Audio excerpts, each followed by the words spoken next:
One Iron presents.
Unbeaten path.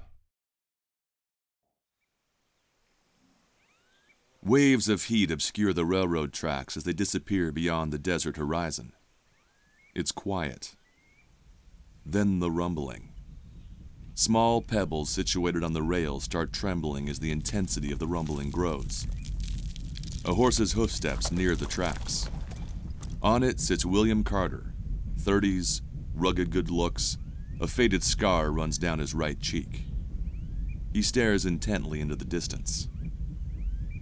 Against the waves of heat, a black shape approaches, grayish clouds pouring from its top. Another horse stands next to William. Atop is Sam Carter, 30s, a bit funny looking. They never take their eyes off the distant train. How long, Will? About 10 minutes. You sure? It's a train, Sam. They never run on time. All right. They ready? Yep. You sure? They ready as they ever gonna be. Now hold your tongue.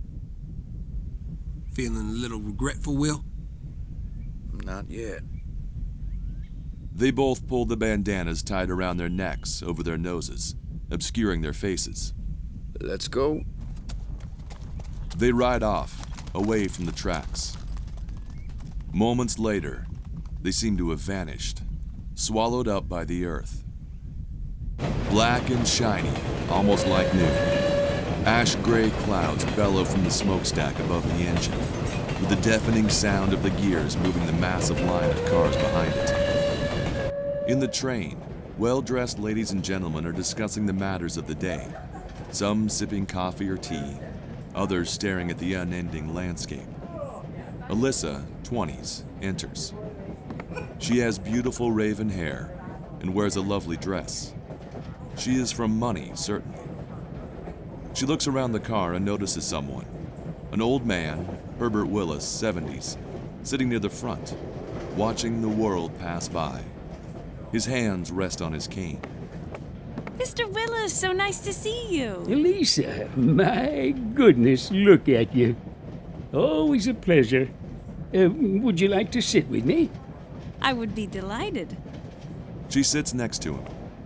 He stares out the window again, looking at nothing in particular. He seems distracted by his thoughts. Oh, this heat doesn't agree with me. I'm glad winter's finally coming, or I should say that I'm traveling to it.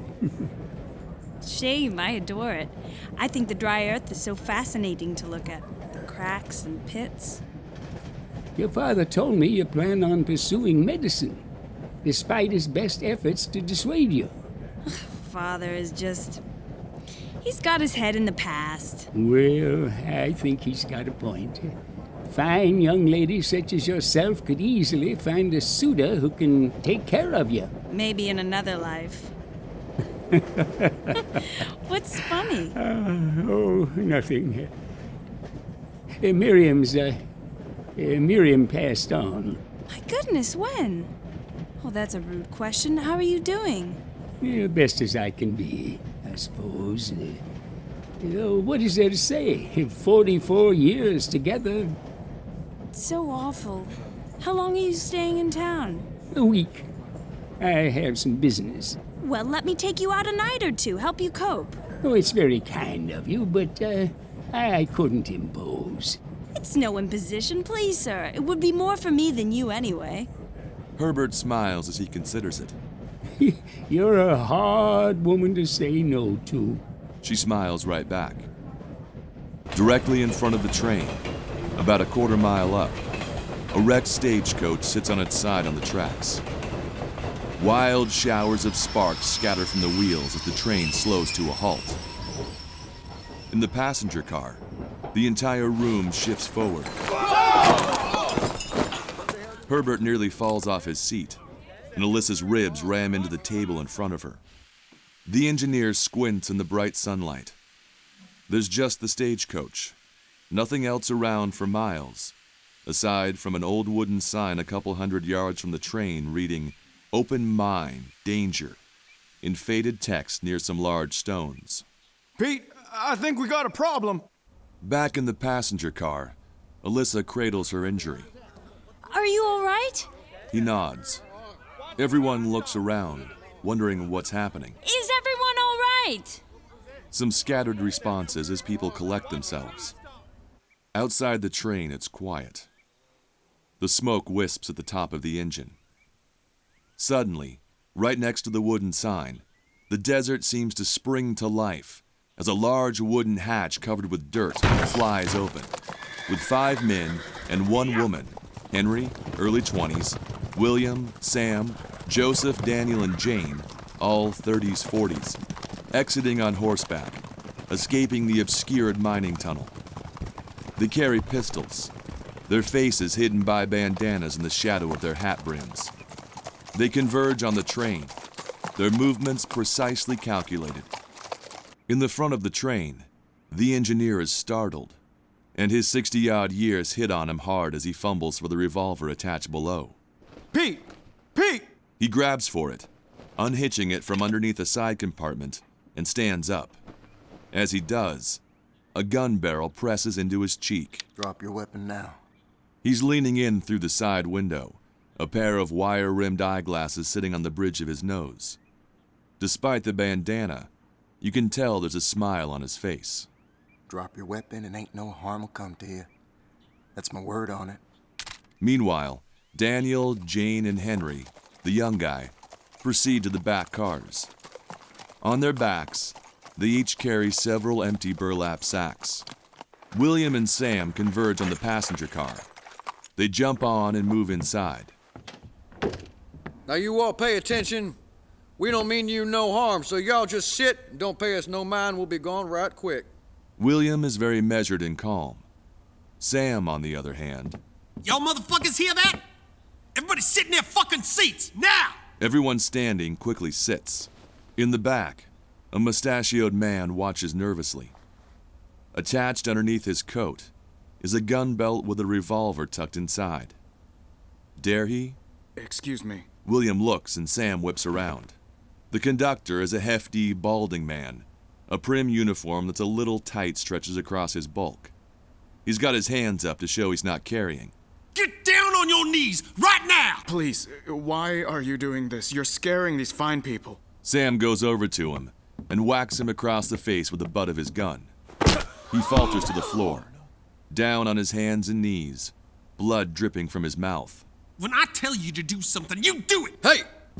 That's enough. Sam wipes at his sweaty brow. The sudden, muffled rings of 2 gunshots outside. A security guard falls out of the open door on the car, still holding the rifle he used. Jane goes up on her horse, aims at his skull. The remaining gunslingers are positioned around the opening, avoiding standing directly in front. You come out of there right now, or this is gonna be your face. Toss out your weapon. Now come on out. Hands up. Then hands emerge from the entrance, and another guard jumps out onto the ground. Good. Now... Brain matter exits his skull. Daniel's revolver smokes. What the high hell was that for? Less complicated. Let's go. He dismounts and holsters his weapon before jumping inside the opening. Henry and Jane share a glance before they dismount. Inside the train, Sam grabs the conductor by the collar and drags him across the floor, dropping him in the center row. Please. I'm sorry. Please. Sam. Sam waves him off. Okay, fat man. This'll be over soon. You just do something for me, would you? Leave him be. Just wait. Now you tell everyone just to settle. Understand? Listen. Just do as he says. Don't do anything to disrupt them. It'll be over soon enough. In back, the mustachioed man is getting itchy. He reaches down, readying himself. Next to Alyssa, Herbert isn't looking well. There's sweat beading from his forehead, and he seems to be clutching his left arm. She touches his arm, and he can only barely open his eyes to look at her. She feels she has to do something. William looks out the window for any sign of them. Sam's back is turned just a few feet from her. The mustachioed man slowly removes his gun and shifts gently so he can easily get out. He places his free hand on the seat in front of him, readying himself. Just as he starts to stand, Alyssa reaches out and touches Sam on the shoulder. Excuse me? Sam, startled, whips around and shoots her. The look on her face. She falls over dead. Christ almighty! The mustachioed man rethinks his movements and sits back down, replacing the gun in the holster. William rushes over to her, lifeless on the floor. He holds up her head, looking for signs of life. Her beautiful green eyes are still and shimmery. William didn't want this. Not at all. We're done. Let's get going. Will! Sam grabs him and starts tugging. We have to move, now! William snaps out of it, and they rush out the door. Sam and William jump on their horses and join the rest of the escaping bandits as they ride off towards the mountains. Inside the train, there's stunned silence, save for gentle weeping. A startled scream from the woman seated behind Herbert as he finally keels over and thumps down dead on the floor. I want them boys dead. All of them. Abraham Marin, 55, bulky, hair almost completely white with a bald spot growing on the back, is sitting at his office desk, leaning forward. I want to have 'em all lined up on the ground, peaceful as daisies. Then I'm going to cut their heads off one by one and put 'em on my fence posts so I can see 'em every morning when I go out and know that my little girl's killers are being reaped in hell for all eternity. See, in this, Mr. Marin, we have a problem. Hardwick, 50s, gruff, face as hard as a block of wood, is unimpressed. In the chair next to him is Moore, early 30s, handsome, silent, dark hair and brooding eyes, who has a peculiar scar mirrored on each cheek. 2 round, dark holes that scabbed over and healed, like something passed through them. I ain't no executioner. Only time I kill a man is if he's gonna kill me or one of my own. Ain't no other reason to, unless the law says so. Ah, the law is incompetent. The law is weak and timid in the face of such monstrous actions. And best I can say is that I will deliver them to you, alive, if it ends up that way. What you do after that is none of my concern.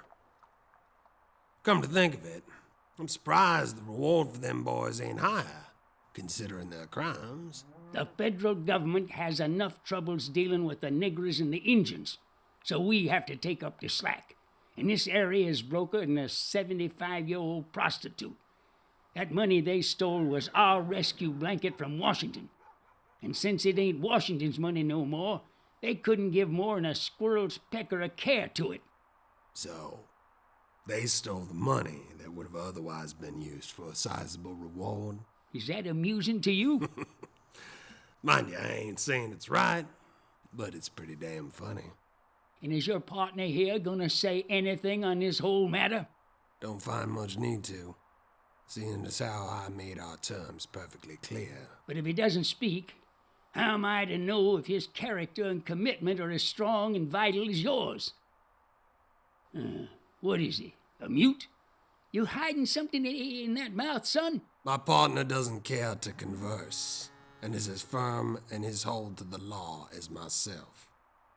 If you're looking for some assassins, then we ain't what you want. Now, I'm sure you've also thought about if I recovered the money, along with them boys, instead of the government. You get to keep a good chunk of it as a reward before you give it back to the state. Ain't that right? Marin leans forward, dropping the pretense. That money was mine, is mine, like my daughter was mine. And nobody takes what's mine. I can't get my daughter back, but I can get my money. My money! I think we now have a keen understanding of your priorities. Good. When do you start? Well, right now, I suppose. We get half our fee now, plus a small sum for expenses to follow the breadcrumbs. And what happens to that half of the fee if you're unsuccessful? Well, that's hard to say. It's never happened before.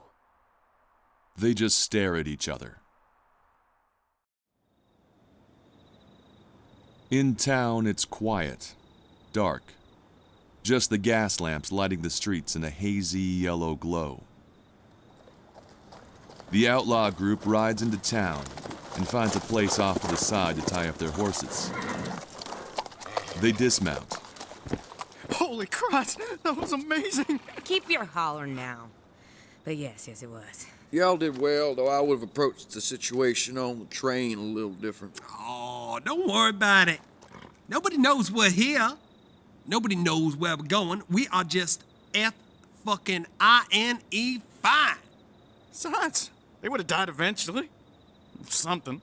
Just like you will someday. Yeah. Someday.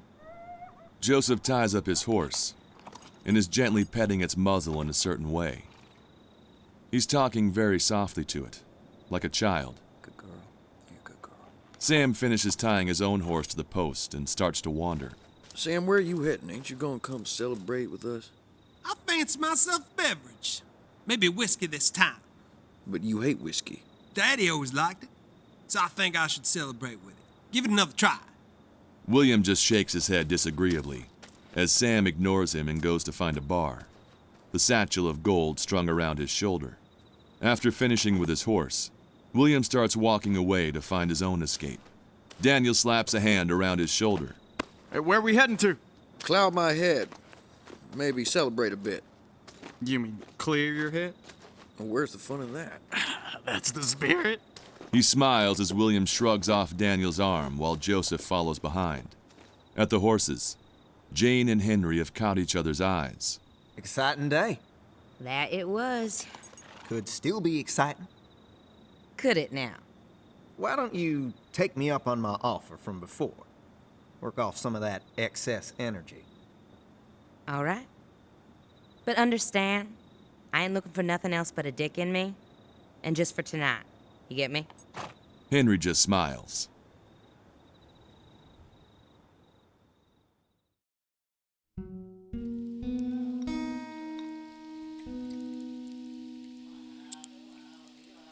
The opium den is dark, moody, with red cloths over the gas lamps, giving the room a crimson hue.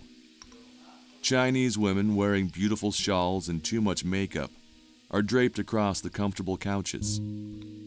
William is seated across from Joseph and Daniel, the squat table with the opium pipe and coals sitting between them.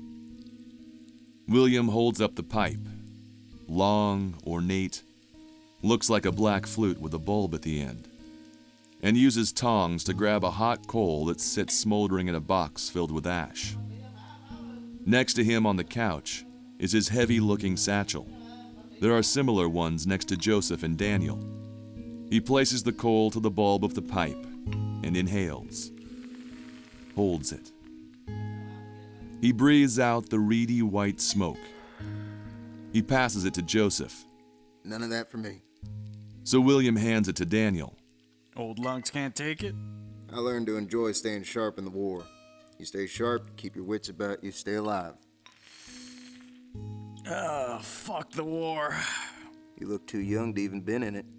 I'm glad not to have served this country, run by retarded children. Saying these children is giving them too much credit. Children don't know any better. I'd have had my way, both sides would have lost. Started something better from the ashes. Shit. Don't drink. Don't smoke poppy tar. I didn't realize you was so serious. I'm as serious as a man needs to be in these times with this government. Run by a bunch of fat old cowards taking our money, spitting us up in their wars hundreds of miles away, safe behind their desks while young men die for them. Some young men, anyway. Those motherless bastards deserve nothing from me. William's eyes are already starting to haze. One of the girls, sensing some tension from Joseph, wanders over as William takes the pipe back. She drapes herself on the couch next to him, getting comfortable. And I'll tell you something else. Well, look at you. You got a name, darling? Mia. Sure it is. She chooses to ignore the comment. Are you gentlemen enjoying yourselves? Yes, ma'am. Thank you. William takes a hit as Joseph wipes his dusty spectacles with his dustier shirt. You don't talk like the others. I was born here. First generation. Oh, did your ma have you in her belly when she came here? Anchor her to this fine country? No. My father was a cattle rancher. And is he around now? Daniel, mind your tongue. Ah, hell, William. She's here to make us feel special. Entertain us. Ain't you, darling? Forgive him, he doesn't know how to properly conduct himself around a lady. William glances over at the woman playing in the corner. The world seems to be mildly submerged, the music swirling through the air like fairies. It's all right, darling. I don't mind none. No. He ain't around. My mother was working for him, cooking and cleaning, 'cause that was the deal to get her over here. One day, he'd been drinking and his wife was somewhere else. He bent my ma over and stuck it in her. When he found out she was pregnant, he tried to get rid of me with his wife's knitting needle. Jammed it up there so hard she bled for 2 days straight. Obviously, he didn't do a good enough job, though. She ran, and here I am. Well, shit.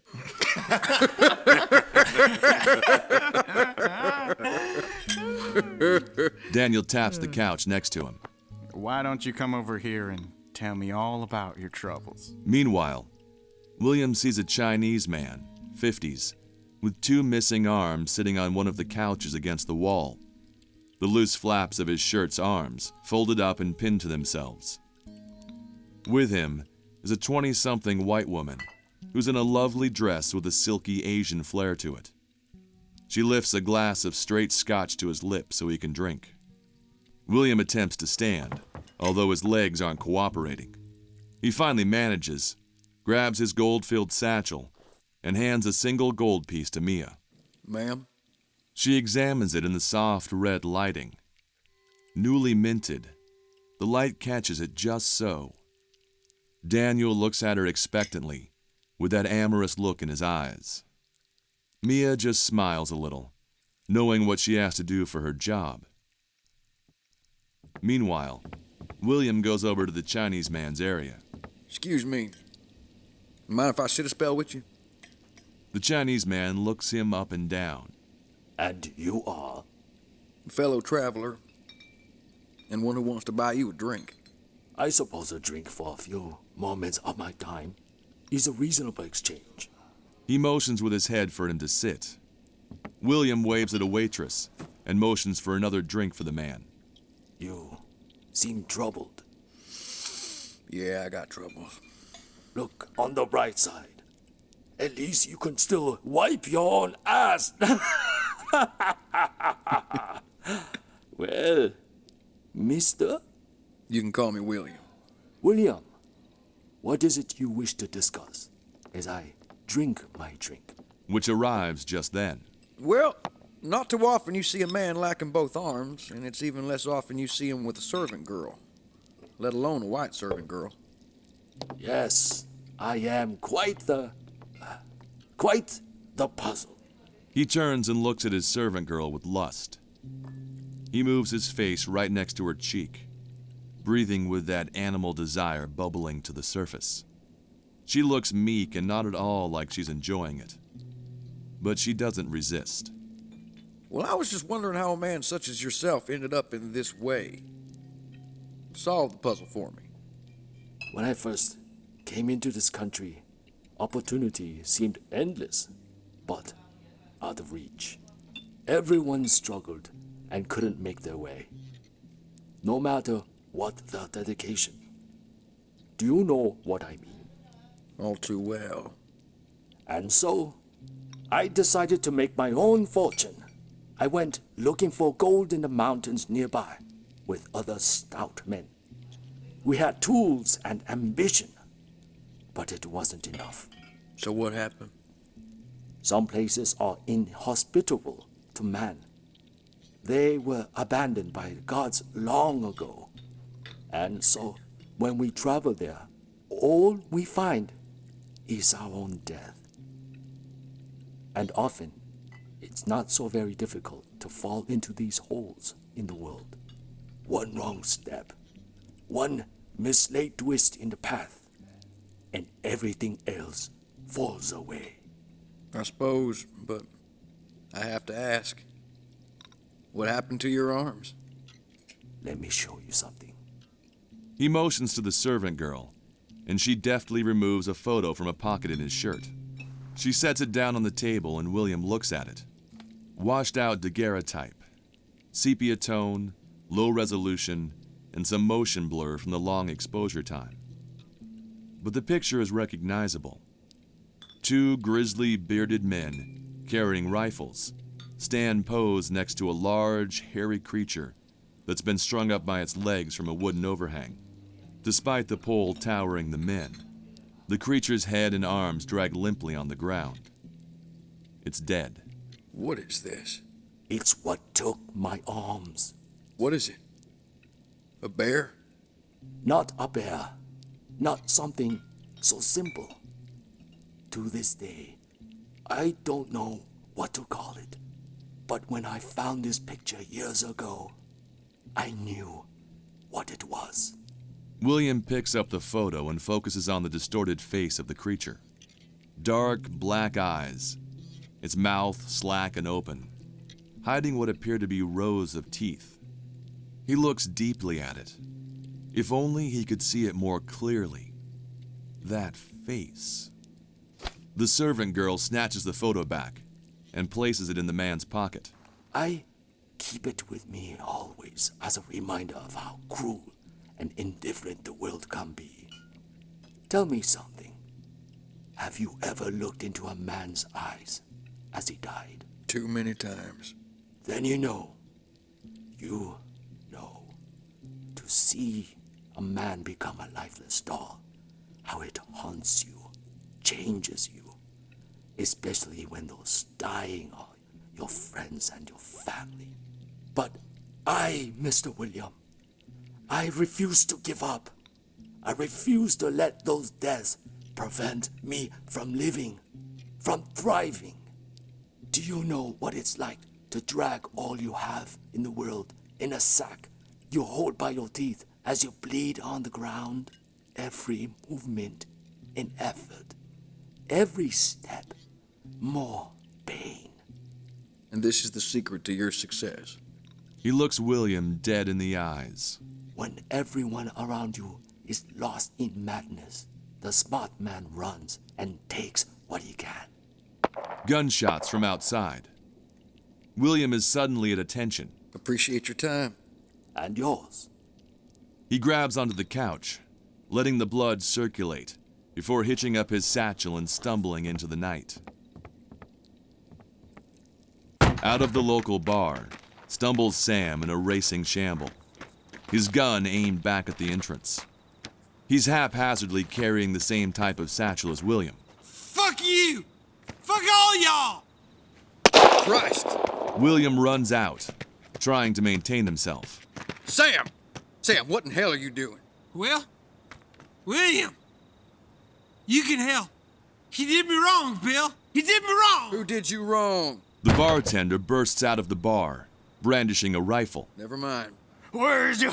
I'm gonna put one right between your eyes. Oh shit, Sam, what did you do? He wouldn't pour me another drink. He said I was harassing folks. I didn't harass nobody. The bartender looks around in the darkness. Come on, Sam, we gotta go! He tries to help him up. The bartender looks to the source of the noise and waits for his eyes to adjust. There you are! He aims his rifle. It's wide, but not by much. Sam is still endeavoring to get up. Sam, you get up or I'm gonna leave your ass to get shot, I swear! Sam finally manages to push himself up and throw his arm around William's shoulder. The bartender tries again, and it hits the stagecoach right where they were just standing. Get back here! They hurry off down the street, William doing his best to keep Sam and himself ambulatory. Sam's gold sack drags along the ground, held as firmly as Sam can grip it. Joseph exits the opium den and looks on. We gotta get the hell out of here. You know where to eat tomorrow? Ah, hell. He joins them as they reach a two-story motel. Henry! Henry, you wake! Out of an upstairs window pokes Jane's head, and then Henry's beside her. He moves an arm around her tenderly, but she shrugs him off, annoyed. He looks a little crestfallen. What in the hell's happening? Yeah, what's going on? William is helping Sam get on a horse that's tied up out front. We gotta get going. We'll see you on the trailhead tomorrow. Shit, Christ. Should we come with you? Y'all can do what you want, but I ain't going anywhere. She disappears inside. Henry shrugs and follows. William unties their two horses from the front. Sam, I swear to you that one day I'm gonna shoot you myself for being so goddamn stupid. Well, then what would your life be like? Calmer. Dunna. God damn it, Sam. William spurs the horse and Sam follows, satchels firmly attached to their saddles. They ride through the streets, passing by the bartender in a flurry. Sam kicks him square in the chest and he goes sprawling. God damn you! Fuck your mother! The bartender stands and throws his gun on the ground in frustration. Gah! William and Sam ride into the night at full tilt. William catches a glimpse of Sam, a crazy, joyful expression on his face. They shift their horses and move down a side path that's hidden by some brush. After some traveling, William slows down. All right. Here's good. They dismount. William staggers a little from the opium, and Sam just falls straight off the horse as he makes his attempt. Woo!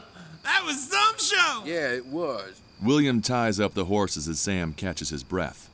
Sam, what was all that on the train? What do you mean? All that ruckus. We talked about doing it clean. Oh, it's just having fun is all. Kept him quiet, didn't it? And the girl? Well, that was unfortunate. It truly was. If she hadn't startled me, I was just a bit keyed up with him, that's all. I feel kind of bad, but nothing to do about it now. Just gotta live with it, like everything else. Yeah. We're getting good at that. He finishes tying up the horses. William takes both their satchels and hands one to Sam. As it lands, there's the characteristic clinking sounds of the gold coins clamoring with each other. Well, I always have this, Will. Sam tucks it behind his head like a pillow, and William does likewise. Sam is out in seconds. William hears wolves howl in the night. He removes his revolver and holds it in his hand, letting it rest on his chest. His eyes remain open, burning with thoughts unknown as he looks up at the stars. And then he told me to go fuck my mother. The next morning, Hardwick is standing in front of the bar, talking to the bartender. Moore stands next to him, ever silent. I see. Do you remember anything else? Which direction they might have took? I couldn't tell. However, they was shouting up to the folks in that inn across the way. Right up there in that window. That? Yes, sir. Do you know if they absconded as well? Absconded? Did they leave with them? Well, I don't rightly know. Didn't have no concern with them, didn't want to start nothing neither. Right. Well, thank you. You've been very helpful. Bartender nods at him. Hardwick and Moore walk to the door, the small crowd of morning drunks giving them a wide berth. Hardwick pulls out a cigarette and lights it. He looks around the town. As soon as his gaze hits someone, they turn away or walk off. They look threatened by his presence. Figure they still there? No response. Figure we should find out? Moore just stares. Yeah. He puffs on the cigarette and walks with Moore to the hotel. They enter and go to the front desk, situated in an alcove. No one's back there. Hardwick looks at Moore and motions up with his head. Moore gives the slightest nod. Hardwick goes to the stairs with Moore in tow. He ascends, one creaky wooden stair at a time. They remove their weapons as they reach the top. At the top of the stairs, the banister wraps around to a window down the upper hallway. The far door, where Henry and Jane were staying, is closed. Hardwick moves forward, past the other closed rooms. A, B, an upside-down C. Moore stays close behind, positioned next to him so he can shoot unbidden. The door to D opens, and there's a naked, hairy man, wiry and mustached. He's finishing lathering his face and holds a towel for the shared bathroom. Hardwick turns and aims sharply. The man halts. Hardwick points the gun down the hall again and holds up his finger. Shh. The man looks around, then slowly backs into the room and shuts the door quietly. They proceed onward, reaching E, the last door. Hardwick presses his back next to it, gun pointed up, ready if he needs to be.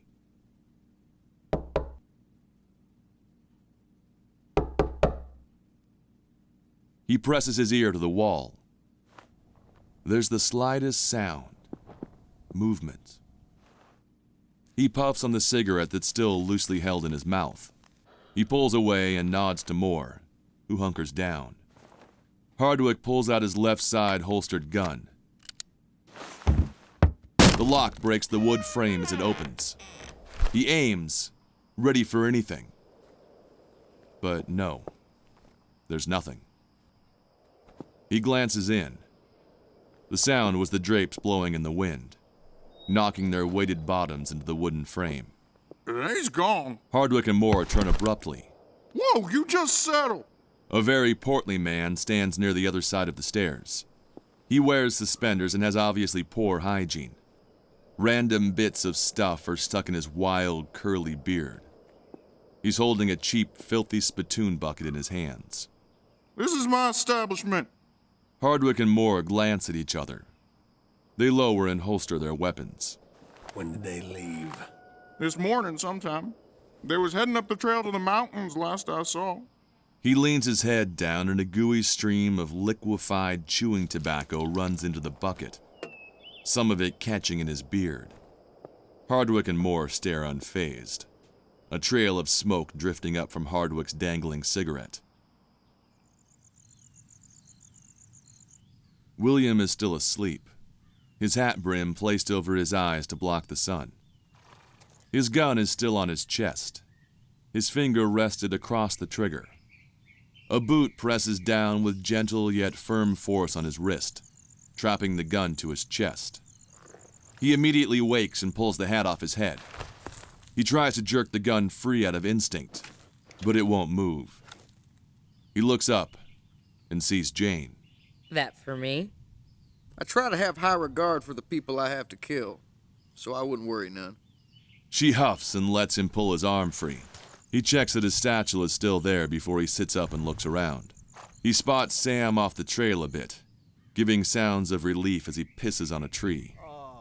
A rolled cigarette dangling from his mouth gives his breath even more volume as it condenses in the chill morning air. His satchel is slung over his shoulder, like it is for Joseph, Henry, Daniel, and Jane. All right, we best move in a few. He walks off, holding the satchel on his shoulder. Where are you going? I fancy I'll take myself a shit. Sam has wandered back. He leans against a tree and drops the satchel to the ground next to him. Hey, Yes? we need to get moving. We got some time. Maybe if we'd followed the plan yesterday, but some drunk up and decided to kill somebody who people actually give a shit about. Speaking of which, why ain't you hungover? I may have been chasing the dog this morning. To emphasize his point, he removes a flask from his pants and takes a few gulps from it. Ah, that's goddamn refreshing. Wait, what are you talking about? The girl Sam killed, her father's got some men on us. Saw 'em coming into town. Bounty hunters. Only saw 2, but who knows? You know who they were? Heard something about 'em. Best not to fuck with 'em, which is why we need to go. And quite frankly, now I'm thinking we should split up. Well, that ain't gonna work for me. Me either. Listen, we got better chances alone. I'm telling you this as a courtesy, so we can all save our own asses. This ain't how we do things. Y'all ain't listening to me. We're being pursued. Better to get us out of a group. And what's to stop any of us from giving the others up? Avoiding the noose is mighty tempting. I ain't gonna get myself killed 'cause of y'all. A shot is fired, hitting the tree just to the right of her head. Sam's pistol smokes. Still sober enough to shoot straight? Depends on where you was aiming. Well, you'll just have to live with the mystery. He takes another sip from the flask. Enough of this shit. Listen up, this was my plan, and goddamn it worked. Now this is our escape route, and we're doing this together. You agreed to it? And I'm holding you to your word. Jane considers her options. All their faces are against her. Fine. You point that pea shooter at me again, and I'll see that it ends up in your ass. Sam lowers the gun and grins, proud of himself. You are right about something. William attaches the satchel to his horse and mounts it. I'll take my shit later. Let's get going. With a little more tension in the group, they acquiesce and move to their horses.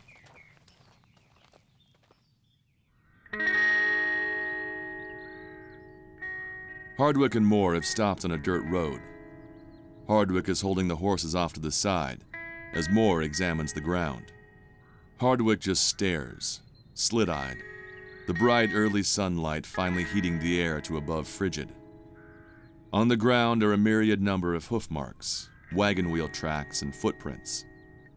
It's a mess, but Moore seems to know what he's looking for. He looks hard, and the tracks he seeks, very subtly, seem a little darker, a little more noticeable. He looks over at Hardwick and nods. Hardwick pulls the horses back into the road and they mount them.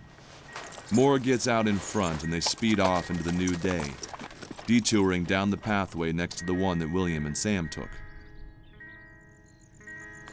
In front of a mountain pass entrance, the party arrives, William in front. Hold steady. The entrance to the path through the mountains is slanted between 2 large boulders that connect to steep hillsides ascending in either direction. The path is disused, old, and barely visible under the vegetation that's grown. This don't seem right. Sam? Let me think on this. He pulls a tattered map from his trousers and unfolds it. Can I take a look? Just hang on there. Jane, ignoring the beginnings of a squabble, dismounts from her horse and walks over near the entrance. Maybe a fresh set of eyes would be helpful, Sam. This here's my map. That was my part of this whole thing. I ain't gonna give it up till I'm good and ready. Sam. The map. He glares at him, the big brother stare. Sam huffs but hands it over. So where are we supposed to be going? Sam points it out. Based on the terrain, Sam, where in the hell did you take us? Henry quietly sidles up to Jane. Hey, so, I was thinking about earlier. What about it? Look, I know you was a bit, tense. So let me make it up to you. Right now. You planning on taking me behind that tree and showing me what a man you are? Maybe I should. I know women like a forceful man. Keeps them from making too many decisions. All right. I was trying to be political about this, but maybe I need to make myself clearer. Ain't nothing happening between us again. We'll see. No, we ain't gonna. Ain't you listening? So whatever you want to do to me with that little thumb in your pants, you can do to a hole in a pillow instead. Jane moves away from Henry as she sees a piece of wood underneath some vegetation. Henry looks a little pissed. He catches Daniel and Joseph's eyes and can tell they overheard. Daniel is chuckling and quietly making fun of him, miming a flaccid dick with his pinky finger, while Joseph just shakes his head. Henry is mortified, but tries to hide it. Let me see that map again. Sam grabs for it, and William holds it away from him. Get you on! Hey! Jane has picked up the piece of wood, revealing a sign. The wording, painted in white, is very faded and cracked. What is it? It's like broken English. Danger. Mine close. Mine trail. Sam, we weren't supposed to be heading up no mine trail. Maybe. Something else, too. She brushes away more dirt and dust, revealing 2 Chinese characters. Not painted on like the English text, they were carved in somewhat hastily off to the side with a knife. Flecks of red paint still hold on to it, like the original carver wanted to emphasize its importance. Looks like Chinese.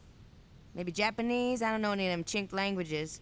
William jumps off his horse and goes over, Sam taking a moment to snatch back the map. It's probably Chinese. Miss Slana's worked a lot of the gold mining.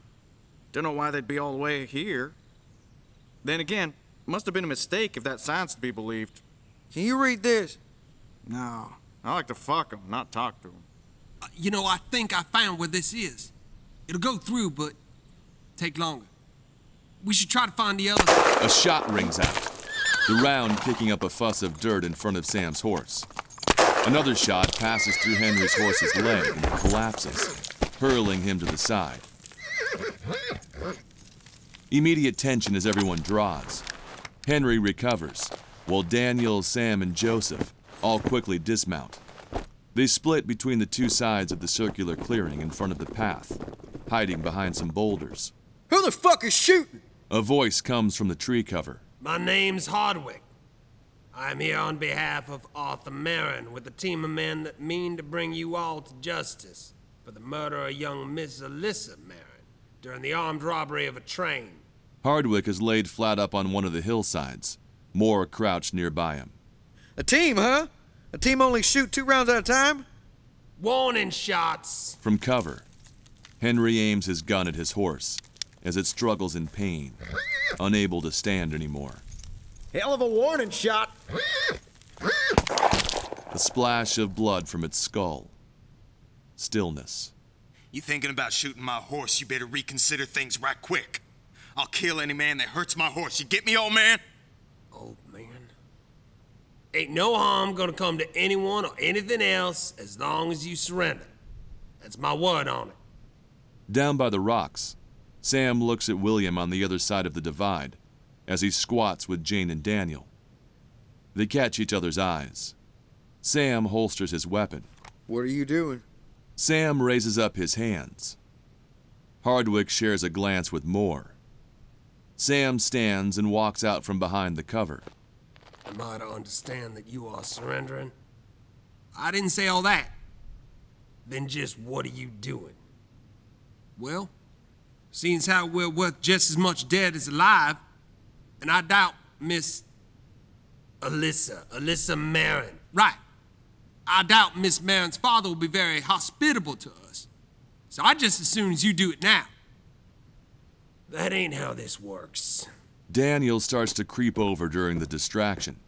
Jane shakes her head and motions for him to go the other way, but he ignores her. Oh, I see. So you'll give me to a man who'll kill me, but you won't kill me yourself? You're just passing that bullet down the line.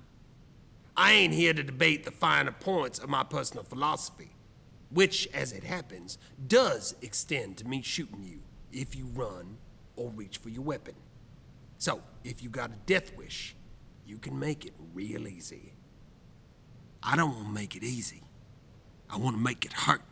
Daniel's rifle sounds, and the tree near Hardwick's head explodes.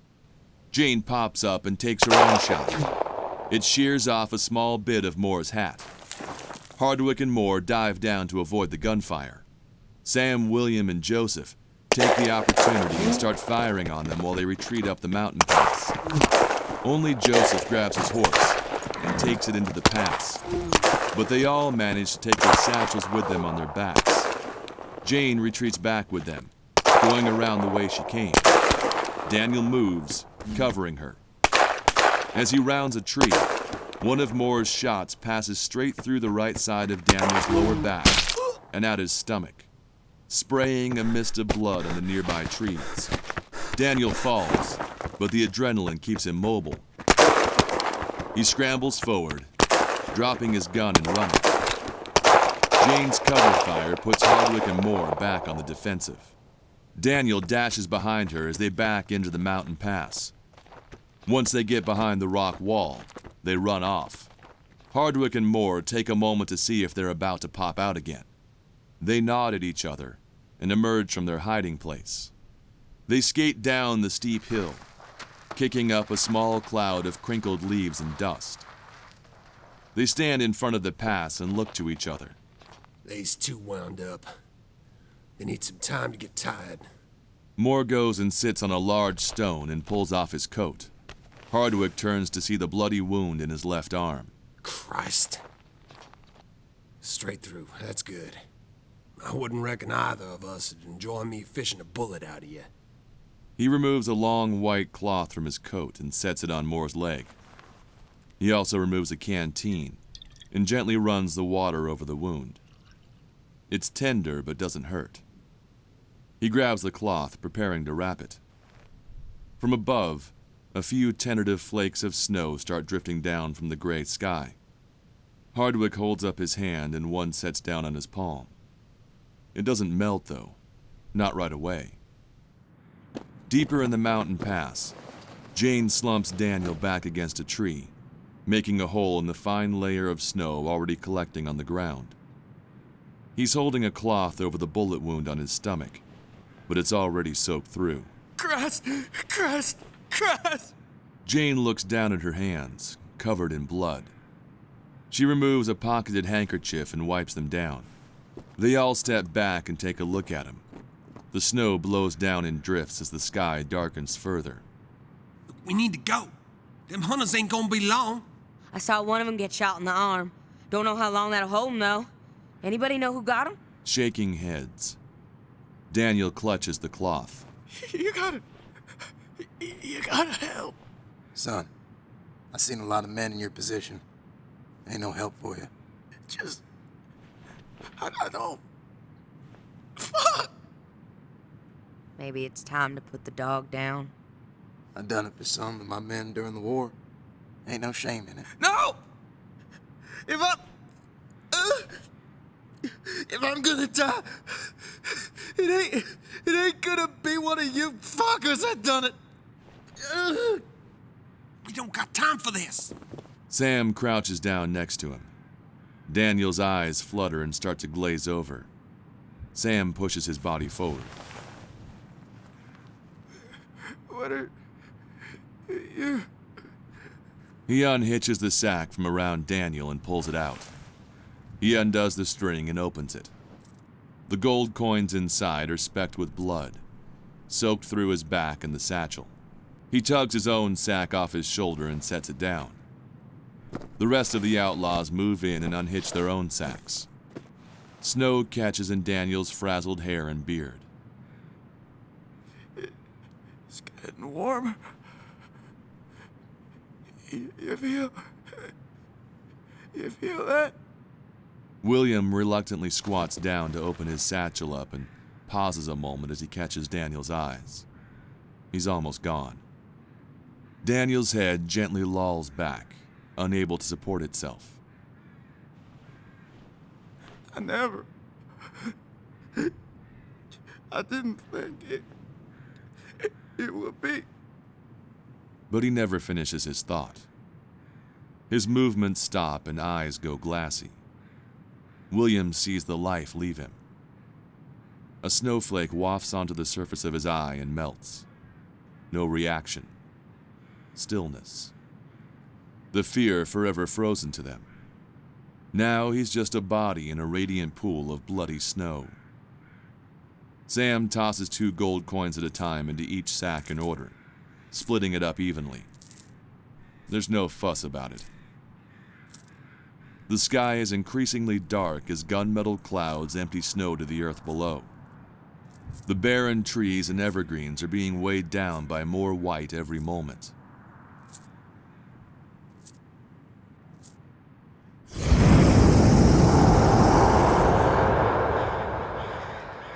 What in the name of Christ? Above the tree line, a flock of blackbirds flies away as a thin young tree falls, the cracking bang vibrating throughout the mountain. Up on a snow-covered hillside, the loud tumbling noise cracks a thin line in the previously unbroken hills of white.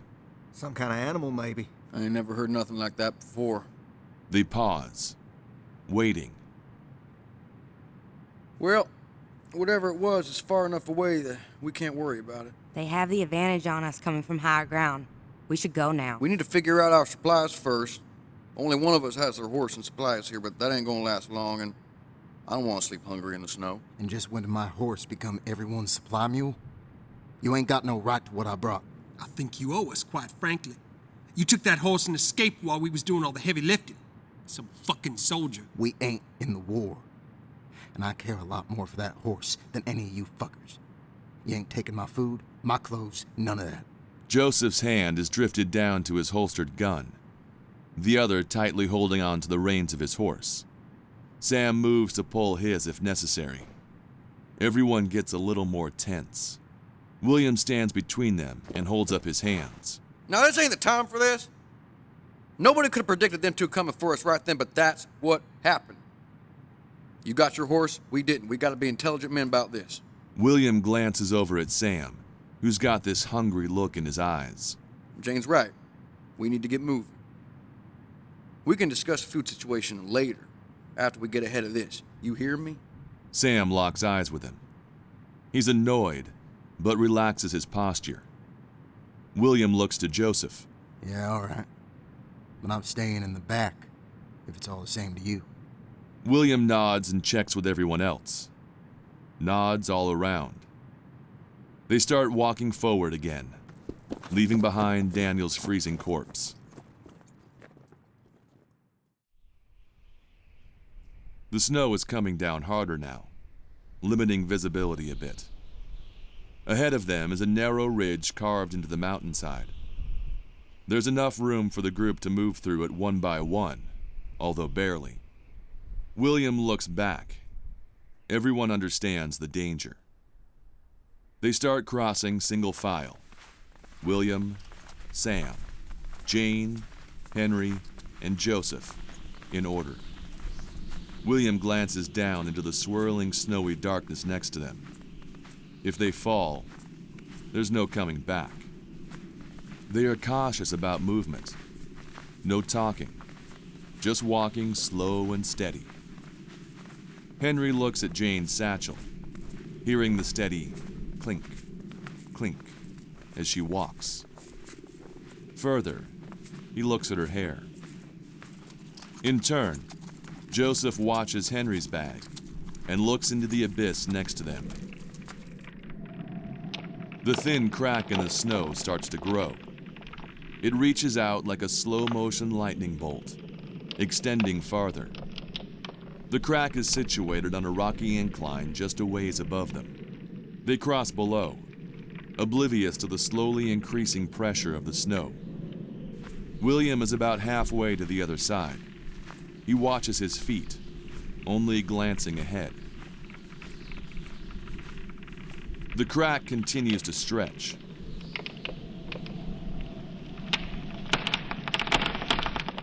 William can see the other side more clearly now, even in the heavy snowfall. Little snowballs shudder out from the crack, widening now. William is almost there, but he starts to hear it. Bits of snow fall into the widening crack as that vibration increases further, faster and faster. William crosses over to the other side, but he still seeks the source of the sound. Then he realizes and looks up. The frequency moves up, the vibration increasing, higher and higher until... avalanche. William turns his attention to everyone. Run! The rest of the group hear the ever-approaching roar of the crystalline ice descending upon them. They run. William doesn't wait. He books it as far as he can. Even in the fading snowstorm light, the sudden drop is beautiful. An entire line of pure white seeps downhill in rolling ice cloud waves.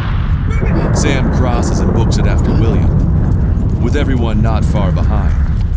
Joseph is cursing at his horse as he tugs it as hard as he can. Above them, spurts of snow fire from the cliff face above. Jane is almost across, when 50 feet above, there's a shearing roar as the avalanche plunges over. With great effort, Jane pumps hard and runs into the tree cover with William and Sam, Henry just behind. Joseph gets across with his horse, but some of the snow catches it in a drift. Joseph holds onto the reins, and the horse fights with gravity and ice while whinnying in alarm.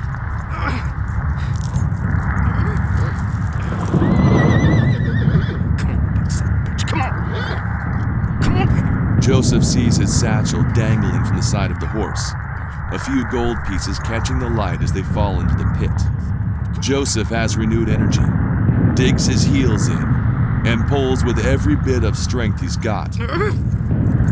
The horse moves, pulling itself up as Joseph gives it all he has. Come on now. Finally, the horse has purchase, and they race off into the forest. Move it, damn it! Moments later, another crushing sea of snow buries the place where he just stood.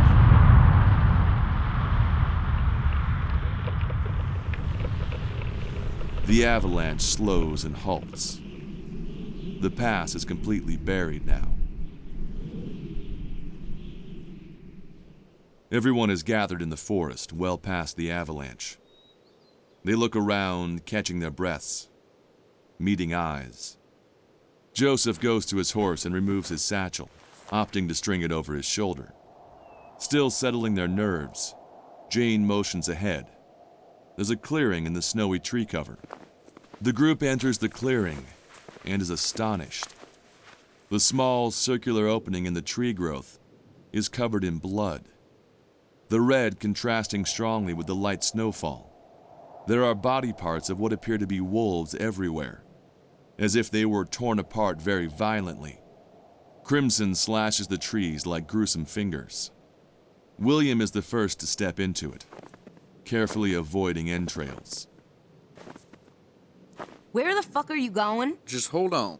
He moves farther in and sees a wolf's bloody head lying on the ground, peeking out of the snow. Its dual-colored eyes stare vacantly.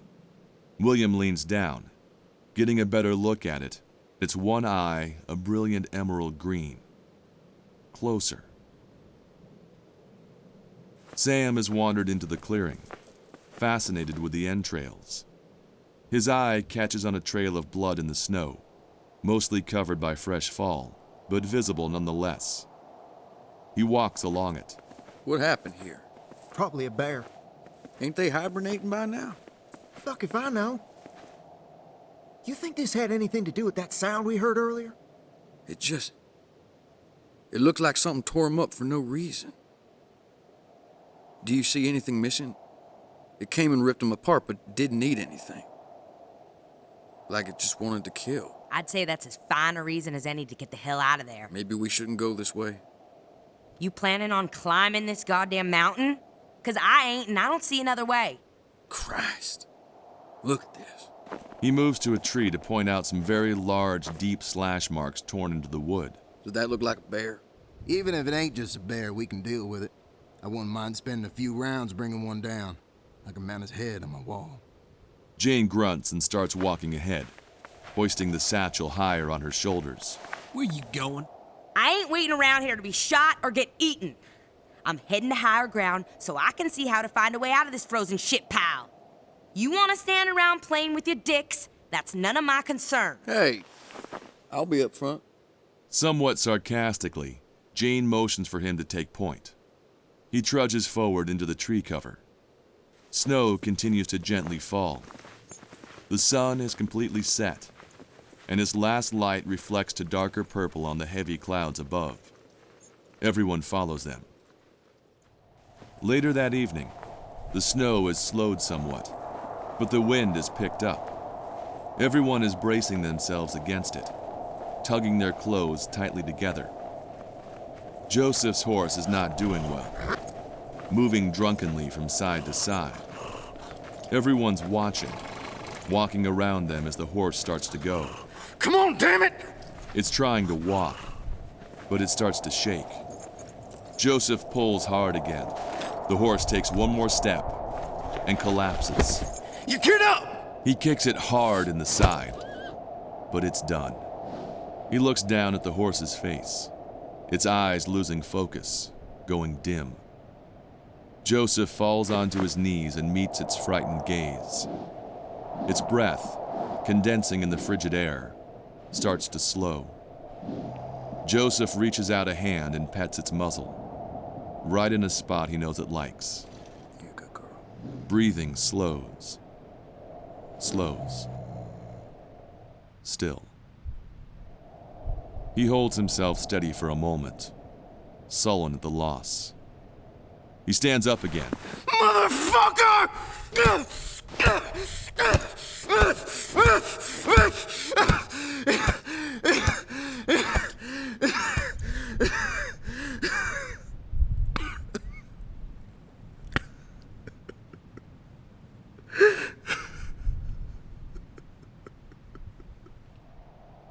Well, at least now we ain't got to worry about food.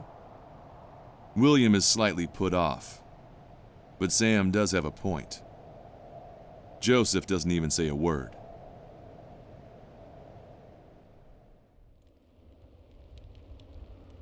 Early night at their makeshift campsite. There's fire.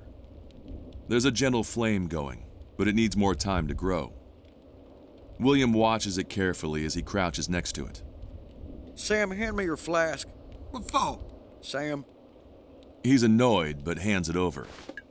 William turns it over and dribbles some onto the wood. As soon as it touches the flame, it lights fast. The flame puffs to life, and William jumps back to keep his eyebrows from being singed off. William looks at the flask and hands it back to Sam. Jesus, Sam. I like it strong. Keeps you warm. Sure it does, Sam. Sam takes a sip. Woo! Christ on a biscuit. That's mother's milk right there. The campsite is a dug hole in the ground to get to some dry earth with wood on top of it that's slowly starting to burn.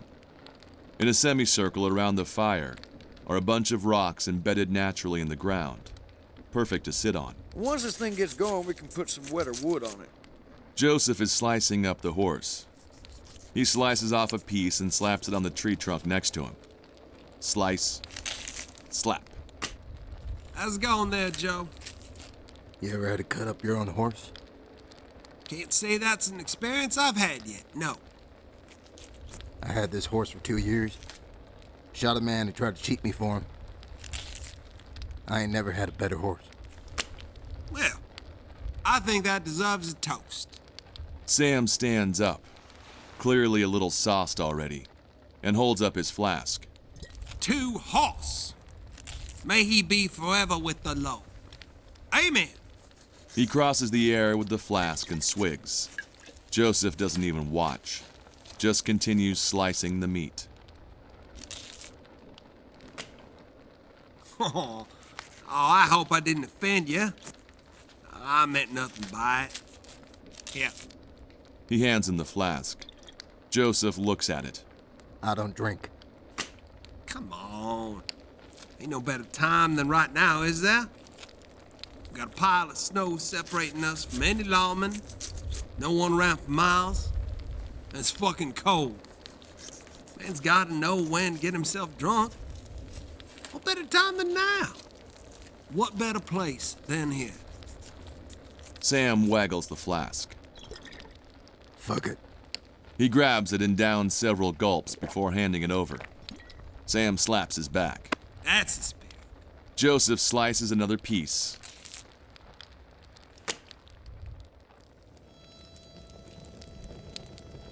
An hour later, everyone is eating the horse meat off of pieces of torn cloth with their hands. The meat is steaming fiercely in the heavy cold. Extra slices are cooking in a cast iron skillet, suspended over the fire by an iron frame. Henry plays harmonica. Joseph is holding a tin cup, but based on how he's acting, it isn't water in there. Jane is smoking a cigar. So what's this money mean for everyone? It means a few less dollars in the government pocket. Cheers to that. He takes a sip from his flask. But I suppose it's mostly a fuck you to them. Robbed me of years of my life, bastards. Good a reason as any. He looks over at Jane, distractedly smoking her cigar.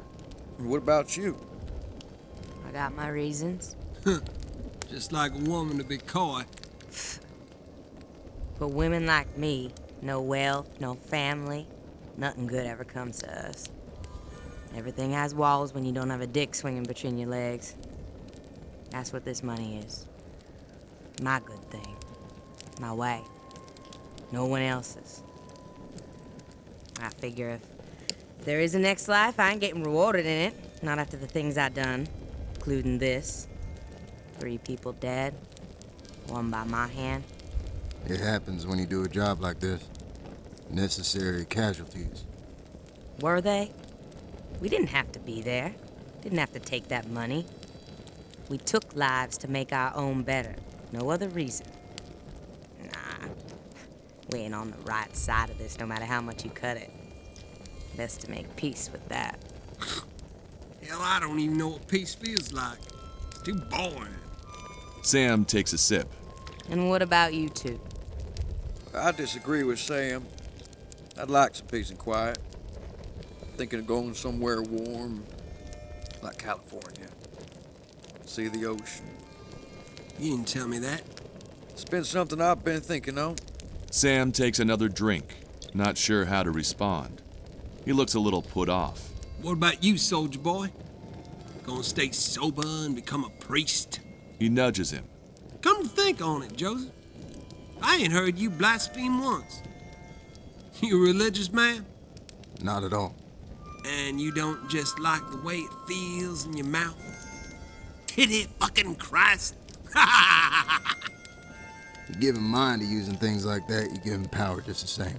Joseph takes another drink from his cup, but he's already pretty sloshed. What do you mean? How many of you was in the war? I was there. Who'd you fight for? Sam straightens up a bit. Virginia. You? Georgia. Yeah, we all just a bunch of Southern boys. How'd you feel about all the death you brought? How'd I feel? He considers this carefully, like he's never even thought of it before. I don't feel a thing. He nods to himself. Yes, that's the only answer he's got. He takes a sip from his flask. I know what you mean. Have to be that way to survive. But still, at night, alone. Daddy wouldn't have put up with that. Would he, Will? No, Sam. He would. Remember when I got my ankle caught in that fox trap? I was hooting and hollering and all kinds of nonsense. Daddy came out and said I wasn't getting out of that till I started acting like a man. But I let you out. You did. And Daddy whooped you something fierce. I still remember him shouting at you as you tried to run. William, you're gonna get 3 times the beating if you keep running. You knew he meant business when he called you William. Always getting me out of trouble. Yeah, that's me, Sam. Always pulling you out of the fire and throwing myself in it. But hey, at least I got me a souvenir out of it. Sam lifts his left leg up and pulls up the bottom cuff to reveal a series of scars left behind. Puncture wounds from a smaller version of a bear trap.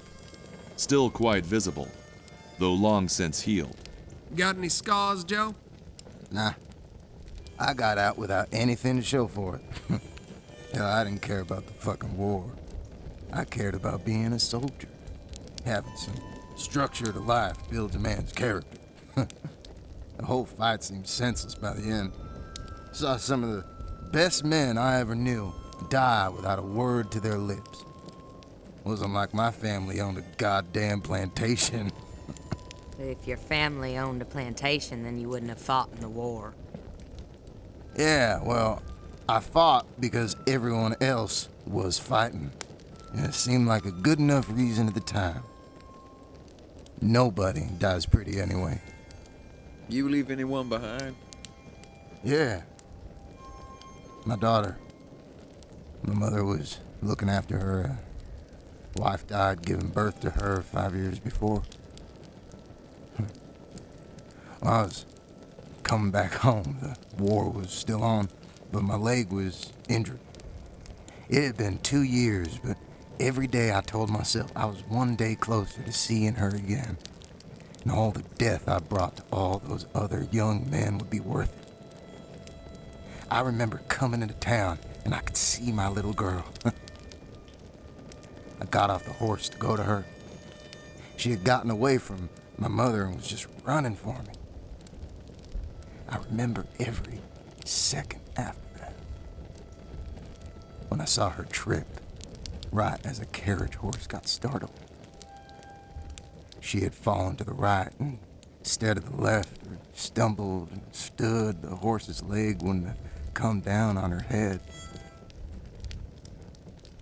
At night, it was real quiet and real dark. I can hear that crack of her skull so clear. Like it's right next to my ear. Over and over, that sound. If there is a God, he hates this world. Nothing like that deserves mention by me. I'm going to take a piss. Joseph, restrained tears in his eyes, swallows the last of the booze swirling in his cup and stands. He tosses the cup aside and stumbles away from the fire. He takes a moment and grabs his satchel before puttering off into the trees. Everyone silently decides to end the night there. William collects the remaining meat that was cooked, while Sam starts kicking dirt over the fire, the flames subsiding until the last embers are crushed of their light. Deeper in the forest, Joseph has gone quite a ways from the campsite, impressive considering how drunk he is. He's softly singing to himself in his slurry, drunken way. Here's the darling of my heart, my servant soldier.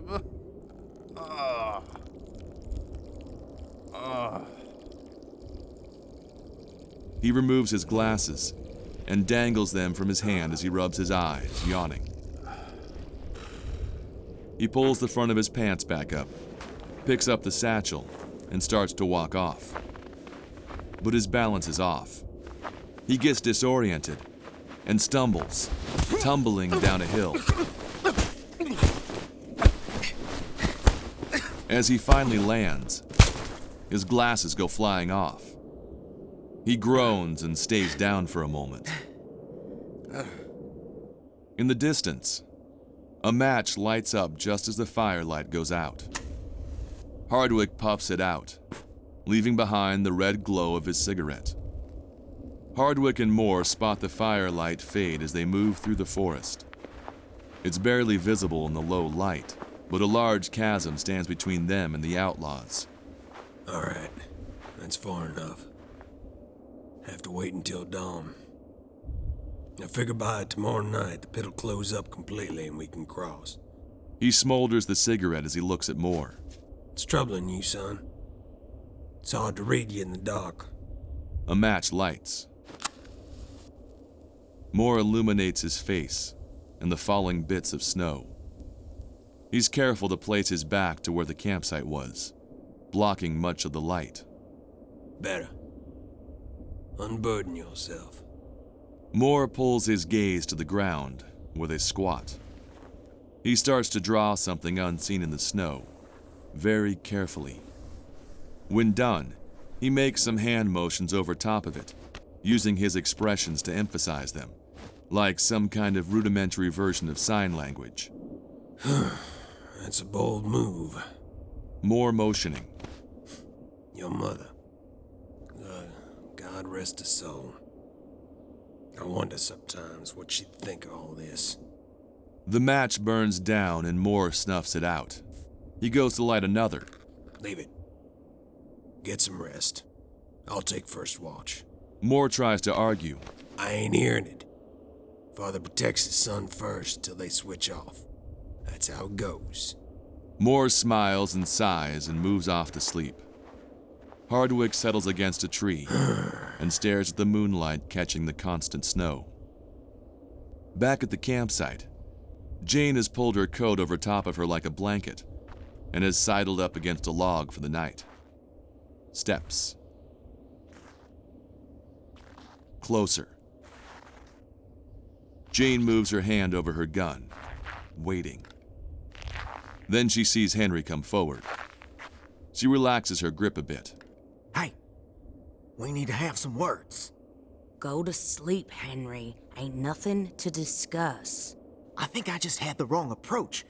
All that stress makes it difficult for a man to perform at his peak. Yeah? And just how far down from that peak was you? All I'm saying is I think we need another go. I'ma say this one more time, and that's it. You ain't touching me again. And if you try anything, you'll have nothing left to fuck anyone with. You get me? Fine. You'll get yours eventually. We all do. She turns her head from him and pulls up her coat. He stares for a few more moments before standing and trudging off. Underneath the covers, Jane gets her gun ready again. Deeper in the forest, Joseph's eyes open. Snow. He's still on the ground. After a few moments readying himself, he rolls over and pushes himself up. As he stands, he grabs onto a tree to steady himself. Through his eyes, the world is blurry, made even worse by the booze. After a second, he turns and looks for the campsite. He can't see anything. The fire's gone and there's just the faintest sliver of moon in the sky. Was that even the direction he came from? He can't even tell which hill it was now. Fuck. He goes on his hands and knees, searching for the thin metal frames. Where are you fuckers? He pushes Snow aside, whipping it around to try and find them. After a few more moments of useless searching, he stops and gets his bearings. He takes a deep breath, pushes himself up, and goes to retrieve his satchel. He makes his way carefully over to it, recognizing the darkish blob on the ground. As soon as he grabs it, there's a sound. He freezes and looks toward it. Could be anything. He waits. He pulls the satchel cord over his shoulder, heavier when you're drunk, as he's having much more trouble standing straight now. He goes unbalanced for a second before making the effort to right himself. He looks down on the ground and notices his tracks. He bends down to confirm what they are. He starts to follow them, retracing his path. They center around the satchel, but then they start to move off. Despite the darkness, snow, and blurry vision, he's able to follow them until they end. The area where he was furiously searching for his glasses was right where his tracks were. Ah, hell. He whips his head around, searching for the source of the noise. It's too dark. He reaches down and grabs his pistol. Bill, is that you?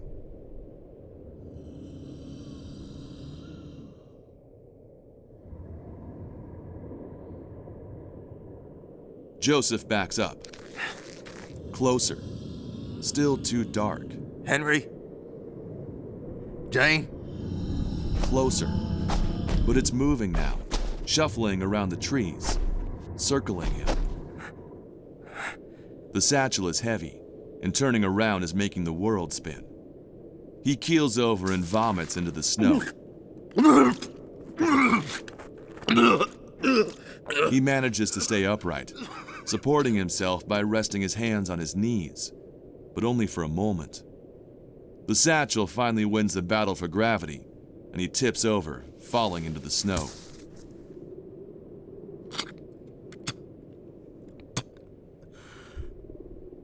Then a noise to his right.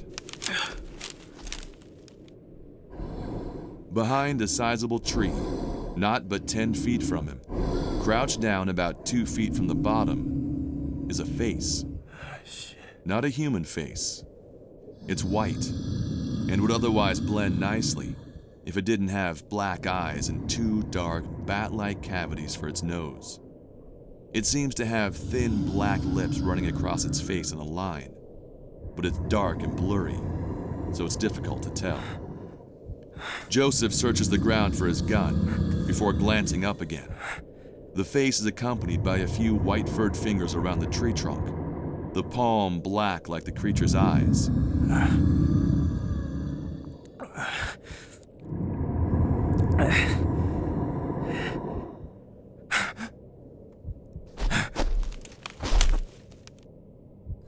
The creature is moved. It's at the tree closest to him, only a few feet in front of his face. It's looking right at him. Did it get a little taller? Its black lips part a bit, opening into a weird kind of grin.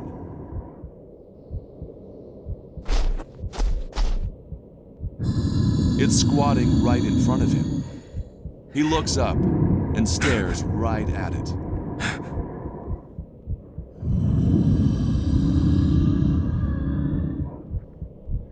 He can't move. The face still smiles. Then the smile gets wider and wider, beyond where it should. The jaw opens, revealing multiple rows of curved, razor-like teeth.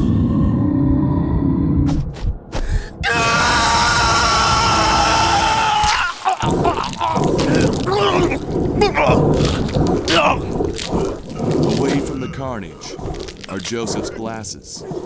One lens cracked, but the other perfectly fine, half buried in the snow. In the background, indistinct, is Joseph being torn apart by a large white creature. The teeth clamped onto what looks like his shoulder as he struggles futilely. Tired of this puny animal making such loud noises, the creature releases its jaws. It grabs Joseph's head in his clawed hands, jams its thumbs into his mouth, and easily rips the top part of his head from his body.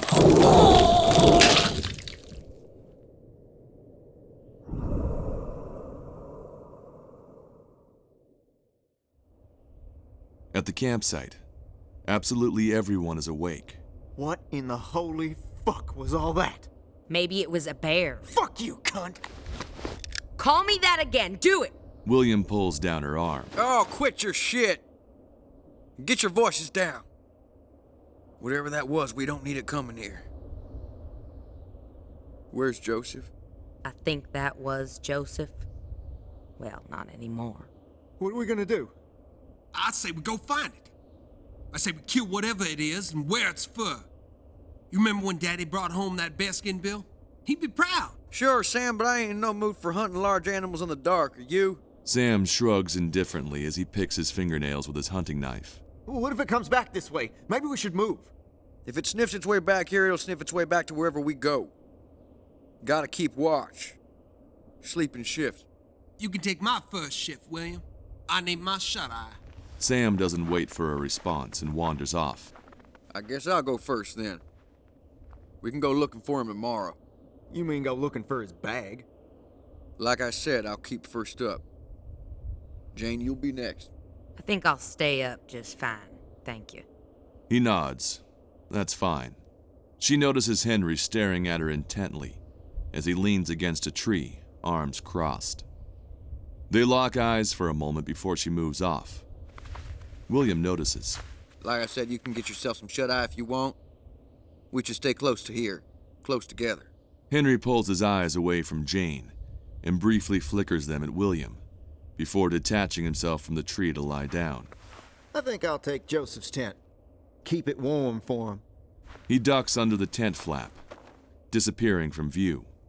William takes a deep breath and sits.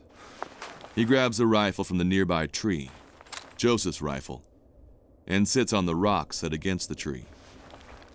He adjusts his back against it and holds the rifle so he's ready to use it quickly, if need be. He stares with heavy eyes into the darkness. He stares, and he waits. Sometime later, Jane has lost her battle with staying awake. Her gun is propped up in her hands between her knees, ready at a moment's notice, but for now she's asleep. The woods around William are mostly silent, the occasional flap of wings, but mostly just nothing. Just the ringing in his ears. He briefly glances up to see the sliver of moon in the sky, partially obscured by the clouds of an encroaching snowstorm. His eyes start to droop. His blinking becomes more and more sedentary, slower. They open suddenly when he hears a sound. He looks up. The moon has changed position. It's much farther along in the sky.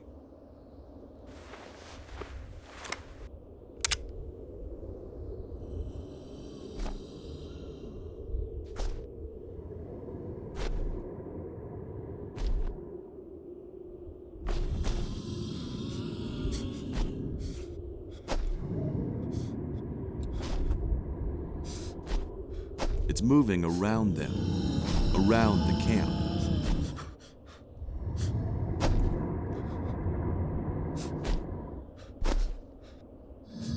It continues to slowly move around the perimeter. William listens and aims as best he can. He tries to peer into the darkness, but there's too little light to make out anything.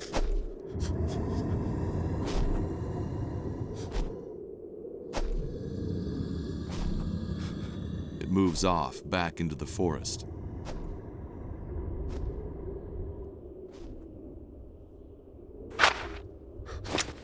Henry. Yeah, it's me. What the hell are you doing? I was gonna take a shit. If it's any of your concern. Henry secrets a closed pocket knife back into his pants, unbeknownst to William. William eventually lowers the rifle and tries to calm himself down. Was you moving around out there?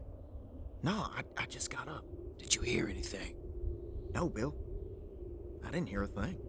He turns and goes back to the tent, disappearing into the dark. William is shaking a little. He pulls his coat around his neck tightly and moves back to his seat against the tree.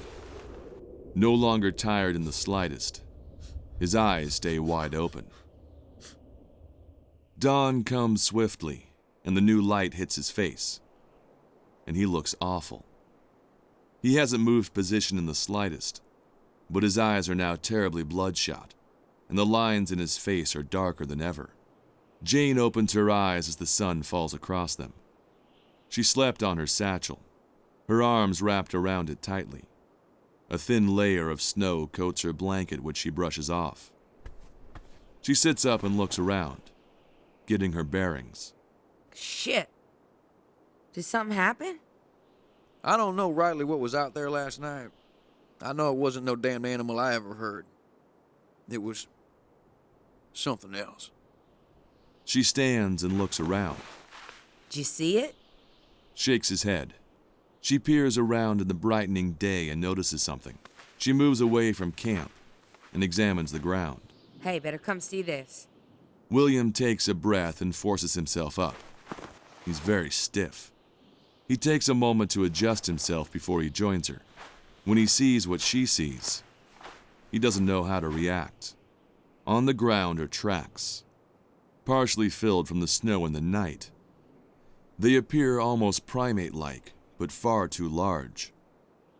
Joining the footprints are sets of circular indentations, as if walking on its knuckles for support. William crouches and rests his hand in the footprint, showing just how much larger it is. He stands up and gazes at the tracks in growing horror. What in all creation? Up and up, high above, the full scope is visible. The tracks lead all around the camp in a spiral that widens and widens until the tracks lead off. It was watching us. Watching us? Yeah. Why didn't it try to start some?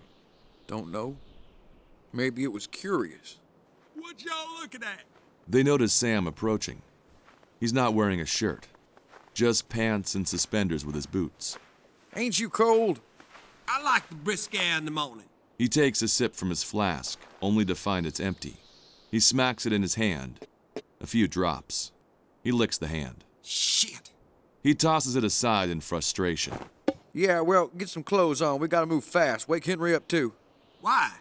William motions to the ground. Something was here last night. Sam looks at the tracks. He squats down in front of them and lays his hand in one. What do you think it is? I don't know, and I don't mean to find out. We need to get out of here. You got that map? I think if we go fast, we can get out of here today. Wait, hang on.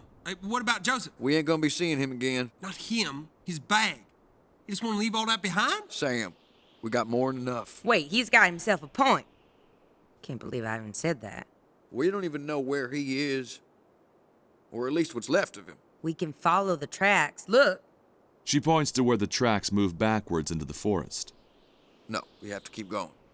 You ain't telling me to do shit.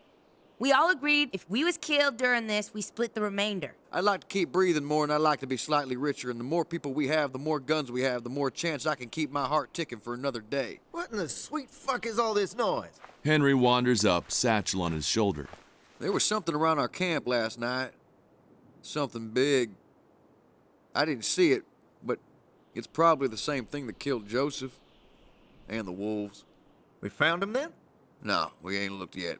Well, what's stopping us? My brother is of the opinion that we should move on rather than go and find Joseph's bag. Fuck that. We all have a right to his share if he's killed. Are you even listening to yourselves? Do you feel how heavy the packs are already? Do you see these tracks? Bill, whatever it is, it's just an animal. Now, maybe it's bigger than a bear, but so what? It ain't armored or nothing. We'll be fine. William searches their eyes. He pulls out his revolver and flips open the barrel. 4 rounds left. He flicks it closed and holsters it. So y'all agreed on this? Sam? Come on, William. We can handle anything, just like we was taught. William looks sufficiently put off, but deals with it. Wordlessly, he wanders back to the camp and grabs his own satchel before moving past them toward the tracks. I'll say this. I've marched into hell with better people. Get your shit and let's go. He turns and slowly begins walking the footprints. The rest of them go to collect their belongings, while Sam puts on a shirt. As the lot of them move off to follow the tracks with William, Sam manages to find his empty flask.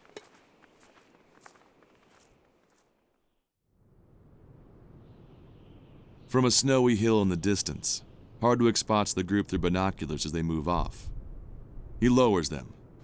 Moore sits on a log behind him and is gently examining his wound. They're shuffling off. My guess is right. We can cross over about 2 miles up, circle around. Snow's gonna be coming down harder, but I think the tracks will stay around for a while longer. Daylight's gonna be a problem. It's hard going in the snow. Everything takes longer. Cold hands make it hard to aim with precision. Keep in mind of that. Hardwick pulls back and sniffs, the cold air getting to him. Moore snaps his fingers and Hardwick turns. Moore motions around his nose. I'll be fine. I ain't used to this much cold. Even with these hides on, it's frigid. Fuck this mountain. And fuck them old boys for bringing me here. Moore chuckles, leaving behind a healthy grin. Did you hear that noise last night? Moore's expression darkens. Remember your granddaddy taking me up around these mountains to hunt? But he told me to stay clear of some areas. Said that the Indians told him these wild stories about white bears that poisoned the land and would attack any trespassers.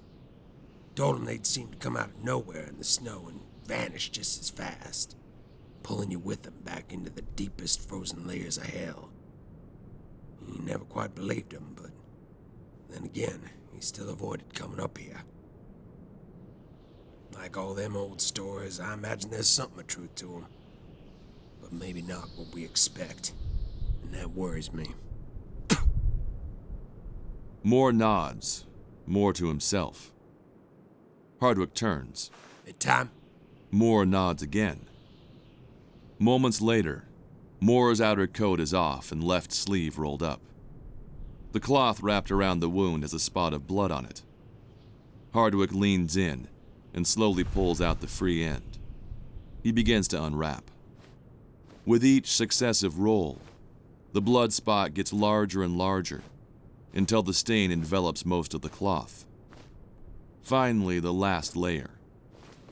He gently peels it off, revealing the wound. Shit. I thought it might close up on its own, but guess we're gonna have to. He pulls out a small flask and uncaps it. He and Moore lock eyes. Moore affirms that he's ready. Hardwick pours the flask onto the wound, the clear liquid bubbling as it runs over it. Lift up the arm. I'll help. Moore slowly raises his arm with his father's guidance. Hardwick pours more on the exit wound, the fizzing liquid bubbling down his arm and falling into the snow. He guides his arm back down. Hardwick picks up some snow from the ground and gently presses it onto both sides of the wound. Moore winces. Should be pretty numb soon. Still, it's gonna hurt, just like last time. Hardwick reaches up and pats his son's cheek. Hardwick pulls out a thread, needle, and lighter from his coat. He deftly threads the needle and ties off the end. Hot pot now. He takes the lighter and runs a flame over the needle. He gently takes Moore's arm and props the needle up to the wound. They'll be punished. We'll make sure. That's my word on it. They look at each other. Moore closes his eyes, readying himself. Hardwick presses it into the wound.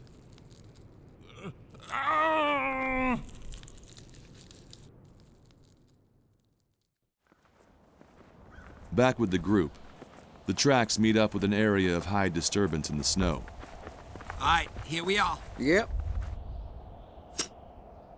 Anyone see anything? They all look around. Is that blood? He points to a nearby tree. There's a splatter of frozen blood on the bark, with hardened trails leading down the tree. Henry goes to it and follows the blood down with his fingers, tracing just above the surface. He reaches the base and brushes aside some of the snow. It's his hat. No shit. Hey, a man don't just leave his hat behind. Annoyed, he goes and grabs for it, immediately standing and pointing it at her. I've had just about enough of your bullshit, and if I... Fuck my sister. He stops when he realizes everyone else is looking at something. He turns and sees it. Sitting under the hat was Joseph's torn-off head. One of Joseph's eyes is gone, as well as part of his cheek that was likely eaten by a bird. Blood splatters his face, and a section of his skull has collapsed under immense pressure, and his lower jaw is missing. What in the hell did that? And don't nobody say it was a fucking bear! Look! Sam points, and everyone follows his finger to a nearby hillside. There are specks of blood going down to it. Everyone moves to the edge of the steep hill and looks down. There's a trail leading down to the base of the hill, and then around another mound of earth and snow. There are gold coins scattered along the frozen blood trail. We can make it down. I think it's climbable. And is you planning on splitting what you found with the rest of us? Hold your tongue. You see what this is? Something was strong enough and angry enough to tear Joseph's head clean from his shoulders. Joseph was drunk off his ass. Man who can't hold his liquor. That's what he is. Was. But if something was big enough to do that, we could see it or hear it. There's 4 of us, Will, and it's daylight. Sam, come on. We got more than enough. Let's just get gone before we can't anymore. Sam just smiles. He taps William's chest with the back of his hand reassuringly and starts to walk. Don't worry, big brother. It's fine. No, Sam, it ain't. William quickly grabs his hand and holds him. Now, you can go follow that trail to nowhere. But I'm walking out of here. Sam tugs his hand away. Come on, William. Be a man for fuck's sake. You can get yourself killed whoever you want. William hitches up his satchel higher on his shoulder and starts walking off. Sam is a little put off, but seems to have an idea. He jogs to go to the hillside. It's steep and little rocks and branches jut out of the ever-growing layer of snow. Sam takes his satchel and tightens it around his shoulder. He turns to the side and begins to walk down with the flat side of his feet, one sliding step at a time, eventually reaching the bottom. He looks up and gives a sweeping gesture. Henry and Jane look suitably unimpressed. While we have a moment to ourselves, I'd like to make something clear to you. What's that? I don't know what you got into your mind to do, but I've killed much smarter and better men than you. You're a bitch. Like all the other ones. And bitches get what they get. Jane remains steely. She won't let him get to her. Meanwhile, Sam scurries up the snowy hill and crouches. He follows the trail around the mound, picking up coins as he does. Will, you gotta see this! William slows a bit, but keeps walking. Jane and Henry look to him to see what he'll do. William! You there? I can't see it, but you gotta come and look.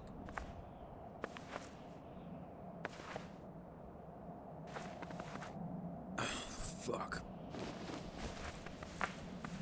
What? I'm telling you, you got to see this.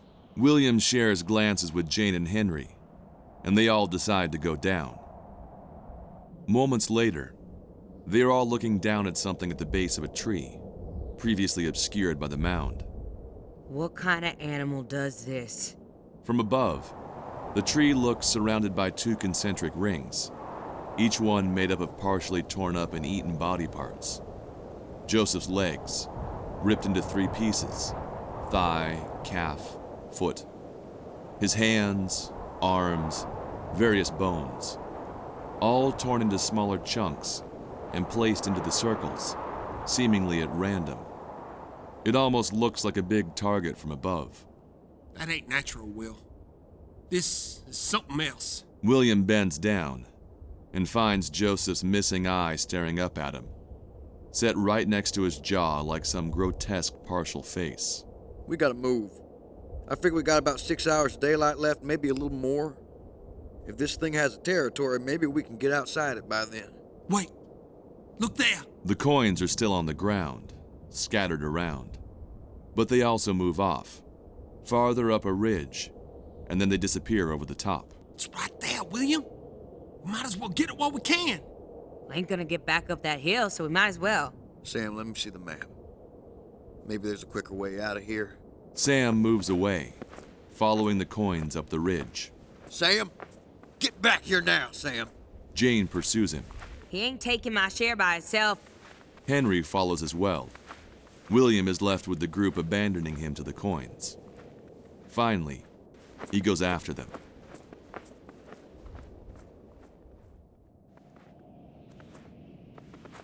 William reaches the top of the ridge and finds the 3 of them staring out at a large opening in the trees, the gold satchel torn open and bloody at their feet.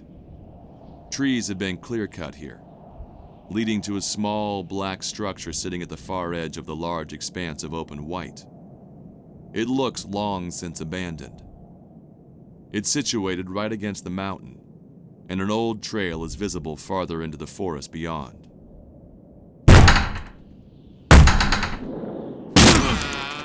At the outpost, the door finally opens.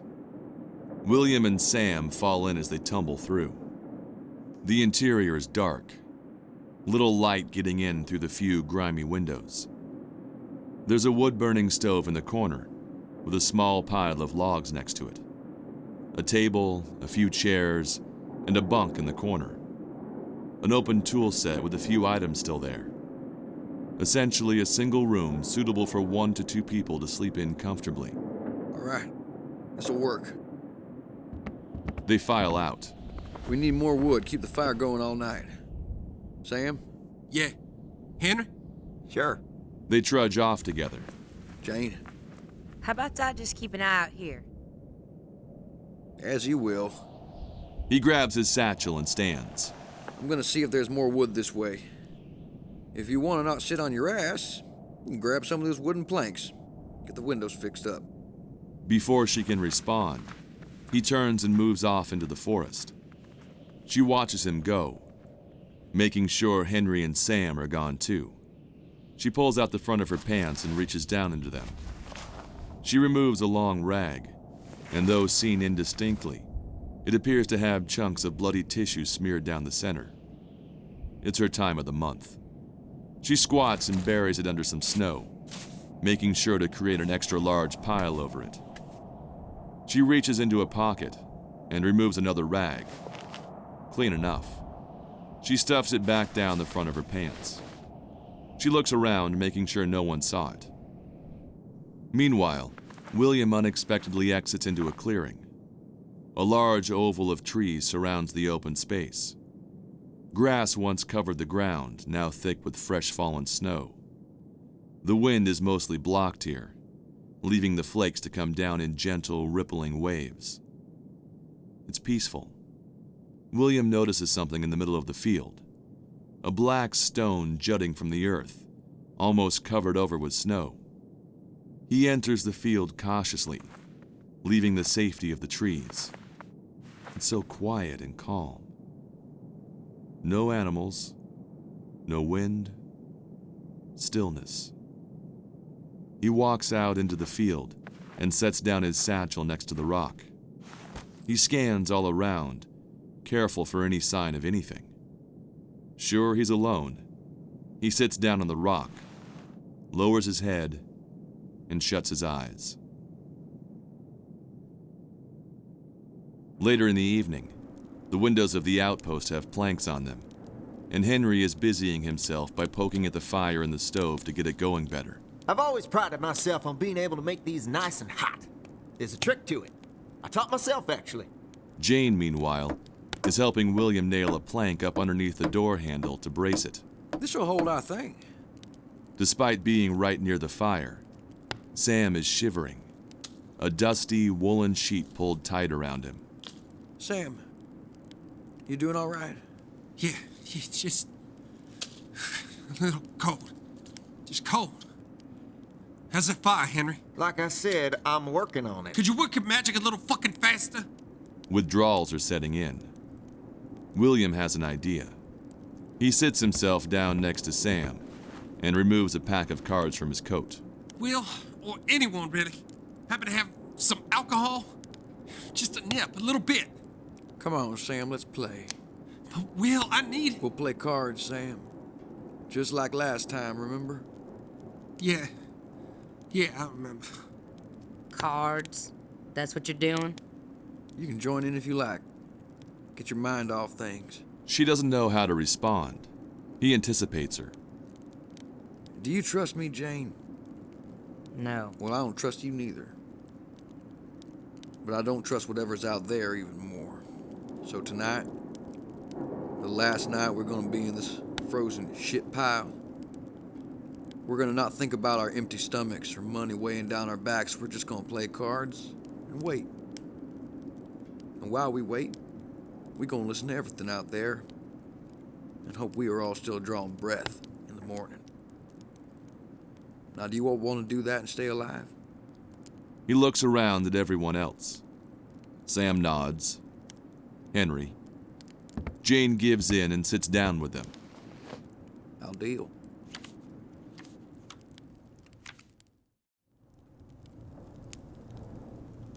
Sometime later, they're all on the floor playing poker with the gold coins, their sacks sitting next to each of them. Sam is still wrapped in his blanket, his back directly to the fire. Fuck it, I fold. Tired of me taking your money, huh? Henry just glares at her. Raise. I'll meet that. and raise you again. She looks right into William's eyes, a wry smile on her face. I fold. He sets down his cards. It's Sam and Jane now. 2 little engines left. Sam looks concerned, confused even. I would personally suggest you fold unless you want to lose more of your money. Just give me a second. You don't look so good, Sam. I'll tell you what. Why don't I sweeten the deal? She digs into her bag and pulls out a glass bottle wrapped in a black leather pouch with strings to dangle from a saddle. She sets it on the side of the coins, the liquid inside swishing a little. You recognize the cap? Gin. That's right. If you win, it's all yours. Sam, maybe you should. Call. Jane places down her cards. Straight flush. God damn it! She pulls in the coins and the liquor. Sam goes for the bottle, and she grabs it. Give it to me! It ain't yours! They stand and start to struggle for it. William tries to pull Sam away. I said give it to me! Sam, stop it. Sam kicks her in the side, and she releases the bottle in pain. Sam pushes William off him and uncaps it. He turns up the bottle and the liquid pours into his mouth. This is water! I never said I had any liquor, just the bottle. Sam pulls his gun on her. She reciprocates, and soon everyone's weapon is out. Through the door, coming closer, something large in the clearing. Every step sounds like the pressure on the snow is straining against it.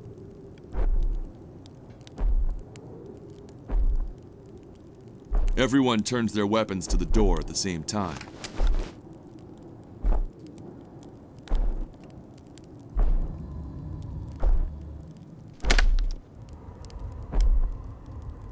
Everyone is holding their breath, following it with their guns. Sam is trying to keep his weapon steady, despite the jittering.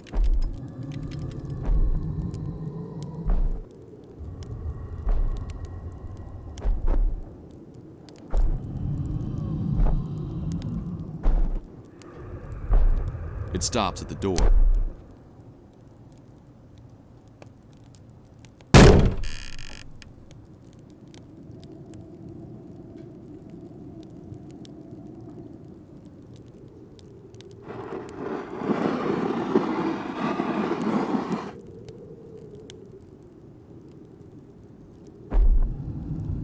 They all continue to follow it as it goes around the side of the building.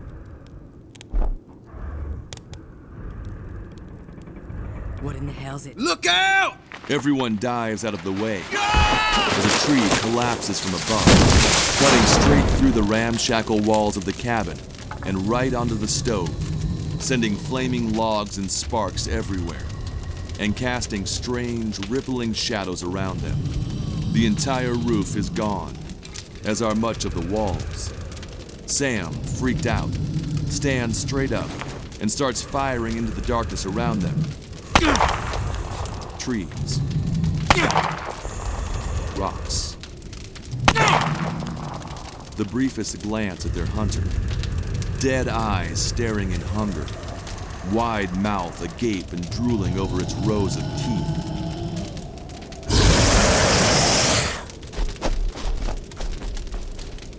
Sam falls back on the ground, unsure what he just saw. That fear sits in his eyes. He pulls his blanket around him again. You think it'll be back? They all look at each other.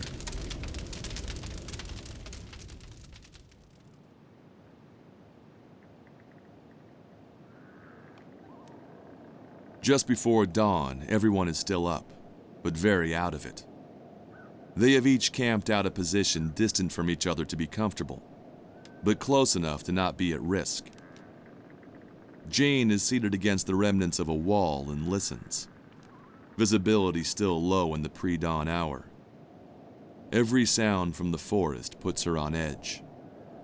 After a few moments, she stands with her weapon drawn and quietly moves off. After she moves behind some trees, she sets the gun aside. She squats as she pulls down her pants, using the tree as leverage against her back.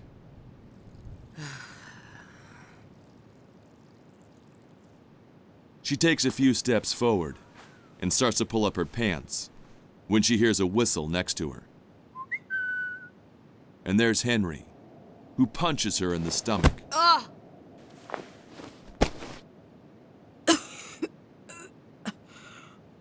He comes around the tree, tossing his satchel aside, and sits on top of her. She still hasn't had a chance to pull up her pants. Still reaching for air, she goes for her pistol. He backhands her across the face. A few drops of blood slid into the snow. You think you can just embarrass me in front of the other men? Your betters? Make me a fool? You think I'd let a woman, especially one like you, get away with that? Henry unbuckles his belt and pushes his pants down. If I'm gonna die, I'm gonna die knowing I showed you what you're missing. You may have a lot of shit in your mouth, but your cunt's as wet as any other. Oh, enough of that. Get your legs open. He pulls her legs open, and she thrusts a concealed knife into his groin. He falls backwards, grabbing his crotch as blood sieves into the snow. She stands and pulls up her pants. Jane removes her revolver. He holds up his hands in meek defense. Fuck. You. Cut! She cuts him off by discharging a round through his face. He twitches for a moment and stops moving. Then she fires 3 more rounds directly into his crotch. She takes a breath and quickly wipes at the tears in her eyes. No time for that.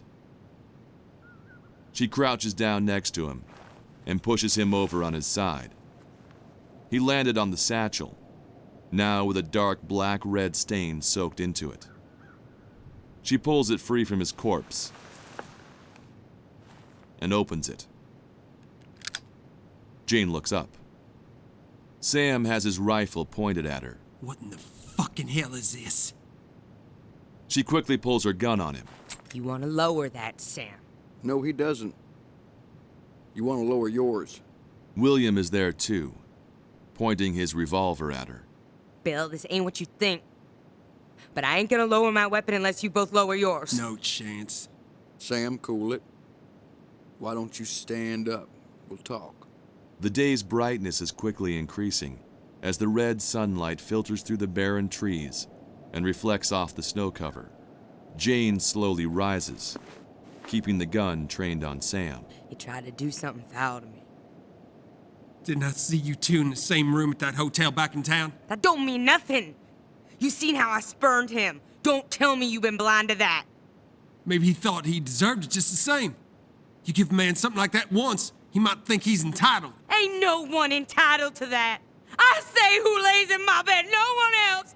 Not since I left my home at 14 will anyone do that to me again. Sam, you will not shoot her. Do you understand me? William, it ain't... Look at him.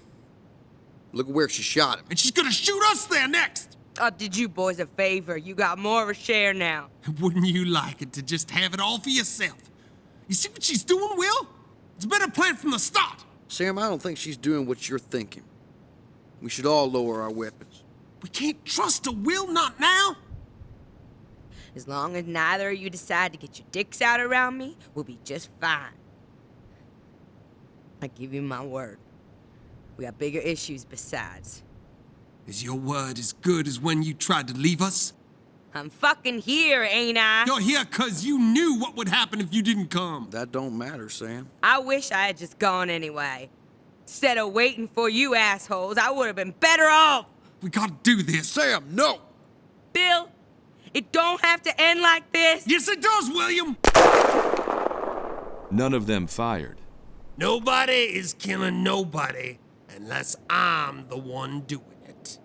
Hardwick and Moore have their rifles trained on the group, each from opposite ends, like a pincer maneuver. Now, Y'all gonna drop your weapons, and we're gonna walk out of here together. We got miles to go, old man. I didn't... Shut your mouth! And if any of you keep your guns up any longer, there's gonna be death. You're gonna get to the count of 3. William glances around for options. Anything. He catches Sam's stare. Sam looks upwards. A huge pile of snow is caught in the trees above them, held by crisscrossing branches. 1. William understands. He points his gun skyward. 2. Okay. I said drop it. All right, then. William's finger starts squeezing the trigger. Hardwick eyes him carefully. Then it happens. Out from a snowdrift comes a large, white fur-covered arm, whose hand grips the top of Moore's head. Another reaches out and grapples his injured arm. The hand tightens its grip and Moore's skull collapses inward. The arm lifts the body into the air, his gun dangling uselessly from his limp forefinger as the creature steps out from the snowdrift. If it stood straight up, it would easily be 9 feet tall.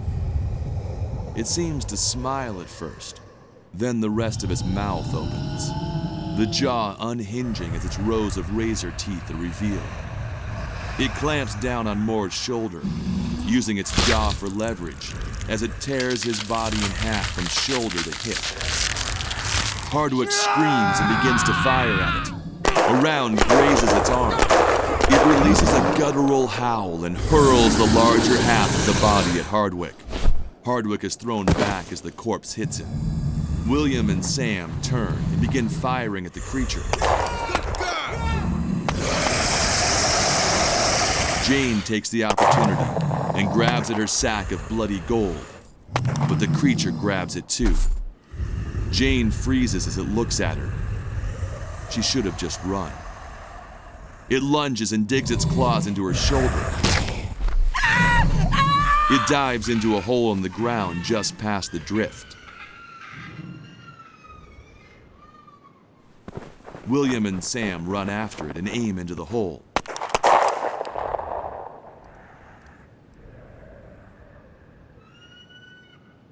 They catch their breath. Wait. Hardwick. They turn to look, but he's gone, and so is the larger half of Moore's body. They stand and scan the horizon. William looks down and finds something in the snow. He picks it up for both of them to see. 2 bullets, flattened like they bounced off body armor.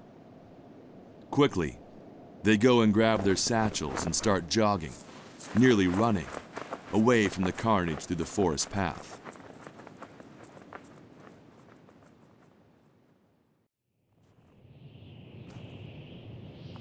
Away from the chaos in a circle of boulders, Hardwick is holding Moore's headless body on his back, moving achingly through the snow. He enters the circle of boulders and gently lays the body down. He gets on his hands and knees and catches his breath, fighting the harshness of the air. He removes his hunting knife and jams it into the frozen ground, barely penetrating it. He claws out a hunk of dirt and does it again. Another hunk. The blood on Moore's body is freezing into reddish-brown gunk on his clothes. His skin is already very pale and blue, starting to harden in the cold. Hardwick's face betrays only strict concentration, nothing else. There's no task but this. He exists solely to dig this hole. Again and again. But it's so useless. The ground is frozen solid. It would take him hours to dig it out. He jams the knife in again, and it sticks. He tugs harder, and finally manages to rip it from the ground. A small pebble flies up and hits his forehead. He stands and touches the wound. Not much, just a trickle. He takes a few deep breaths and puts the knife away. He goes to his son's partial body and kneels next to it. He touches his chest and his eyes close. He stays still, concentrating. In the increasingly harsh wind and snow, it's difficult to tell if tears mix with the blood running down his eyes. William and Sam stumble upon a large opening in the side of the mountain. Almost a cave, but marked by thousands of pickaxe strikes carving and shaping it. Sam steps forward, and William pulls him back, pointing down. In front of the mine is a hole in the earth covered with wooden planks, dead leaves, and snow. Sam has his foot on one of the old planks. He pulls back and nods a thanks. Sam looks awful.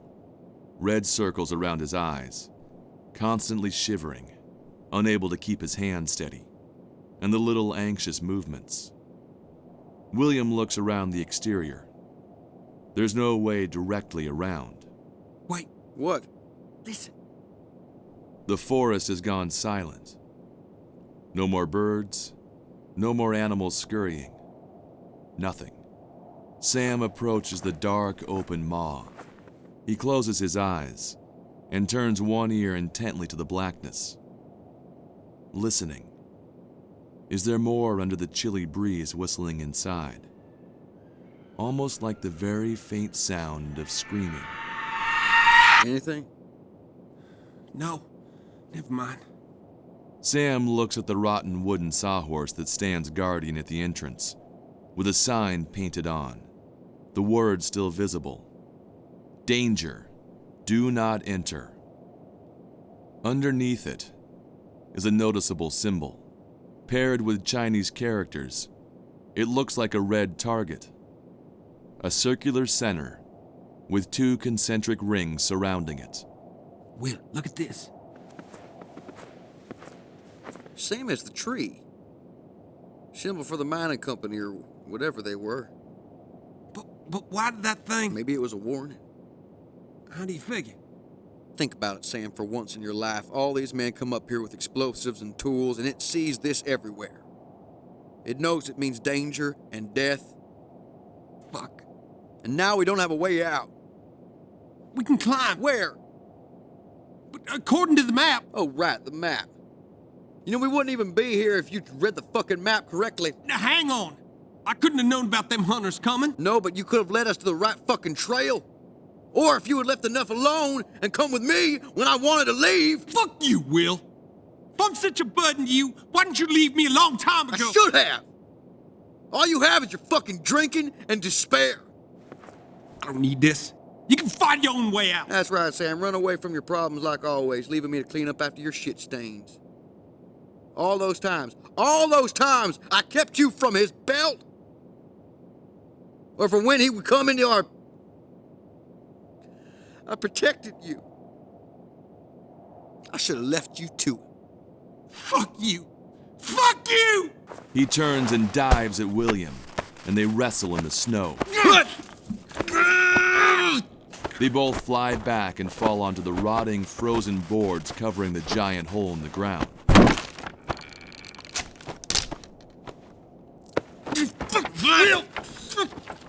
They struggle.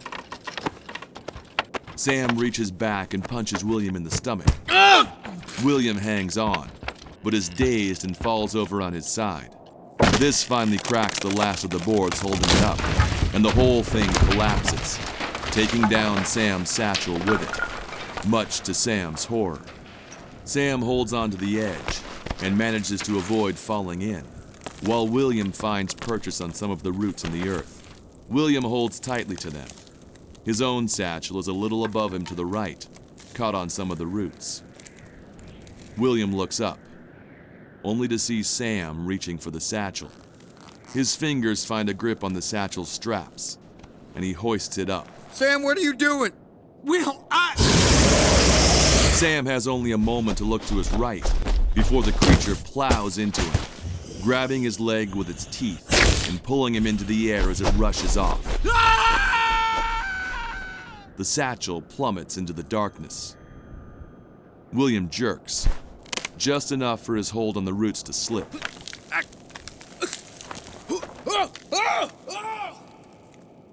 From above, there's silence now. Hardwick's foot steps down. He picks up one of the coins and rubs it between his fingers. Random gold coins are scattered near the hole, almost leading a breadcrumb trail into the hole in the mines. Darkness. William opens his eyes. The cool light and random snowflakes from above pour through the opening. He fell a good 15 feet. Pain. He pushes himself up to see that he's on the slope of a large pile of bones. He pulls back, knocking more down as he stands. His eyes adjust, and he sees that there are multiple piles of bones, each one different. A pile of arm bones, another one for legs, torso bones, and skulls. Human skulls, animal skulls. He examines them more closely. He picks up one of the human skulls. The skull obviously crushed. He drops it. They're organized by body section. Looks like from hundreds of people and animals. He's horrified. There are other piles of items. A pile of eyeglasses, mostly broken. Piles of shoes, clothes, and a pile of dynamite. Much of it with blood spattered on it, long ago dried and desiccated. William bends down and picks up a pair of eyeglasses. Partially broken, they are instantly recognizable as Joseph's. And a pile of gold. Mined, not cleaned and refined, but there it is. A large pile of gold just sitting there. William can't even believe it. And he's close to it. As he's close to it, he idly grabs a triplet of dynamite bound together and holds it up. Before he can get to the gold, a sound from the tunnel behind him. It's coming quickly. He stuffs the dynamite in his coat pocket. He looks around and sees a grouping of animal carcasses in various stages of rot. He steels himself and slides under them. Through the minor opening in the body, he can see the creature, partially obscured, enter the dark room. It walks calmly and surprisingly softly, using the front knuckles of its very long arms to support it. Its bottom half moves in front of the body pile and stops. A moment later, the bottom half of a bloody, partially eaten leg is dropped on the ground. Bloody drool follows after it. William holds his breath. The creature sniffs the air. Deep, vibrating inhalations picking up on something. It lowers its head and sniffs at the earth. William closes his eyes, waits. Its black, empty eyes open, scanning as it searches with its nose. A noise from deeper in the cavern. It leaves the leg behind and moves off deeper into the burrow. After a few moments, William pulls himself out of the nasty pile and stands, partially stained with brownish, drying blood. William considers his options. From the tunnel the beast entered from, a sound. He reaches for his weapon. Gone. Out from the opening comes Hardwick, revolver drawn and ready. No words between them, just this stare. This eternal stare. William dives behind a mound of bones, barely avoiding Hardwick's shot. He snakes through the piles and decides to follow the creature deeper into the tunnels. His satchel is left behind. Hardwick pursues. Elsewhere in the tunnels, Sam wakes. He tries to move and groans. Everything hurts. he notices that the ground is covered in a sticky kind of sputum. He tries to stand, but nearly shouts in pain at his leg. He looks at it, cradling it with his hand. Bloody, the bone jabbing out from the knee. It's very broken. There's a noise nearby, behind several rounded stones placed strategically in a semicircle. Sam quiets down, gracefully pulls a knife from his boot, and peers through a gap in the rocks. There are two creatures there. They are about twice the size of a bulldog and hairless. Their skin white with occasional speckles of black, especially around their eyelids. Their eyes are black as pitch, just like their mother. The creature is back. Sam considers his options.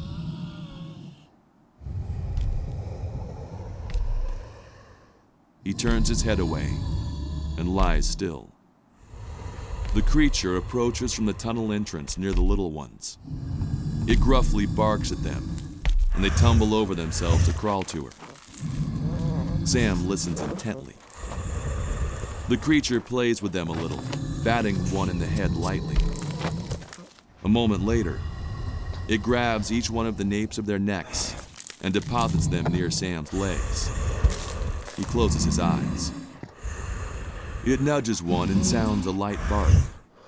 The little one moves to Sam. It starts to sniff his bloody leg. The creature watches with its dark, empty eyes. The little one opens his mouth, then detaches the jawbone and reveals its larger maw, with rows of the same razor-sharp teeth, only smaller. Sam squeezes his eyes tightly. It leans down and bites into his flesh. He catches a pained yell in his throat, holding it in with great effort. The small creature rips off a chunk of flesh from the open wound. Tears run out of Sam's closed eyes. He is visibly shaking, not sure how much longer he can hold himself together. It looks up.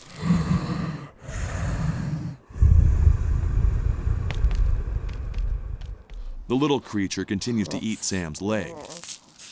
After the creature is definitely gone, Sam pulls out his knife and stabs the small creature in the neck.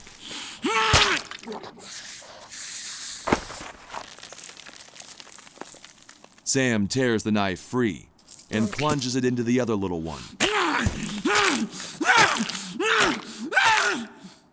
It dies instantly. The other one continues to convulse as blood pumps out its neck. Its movements slow.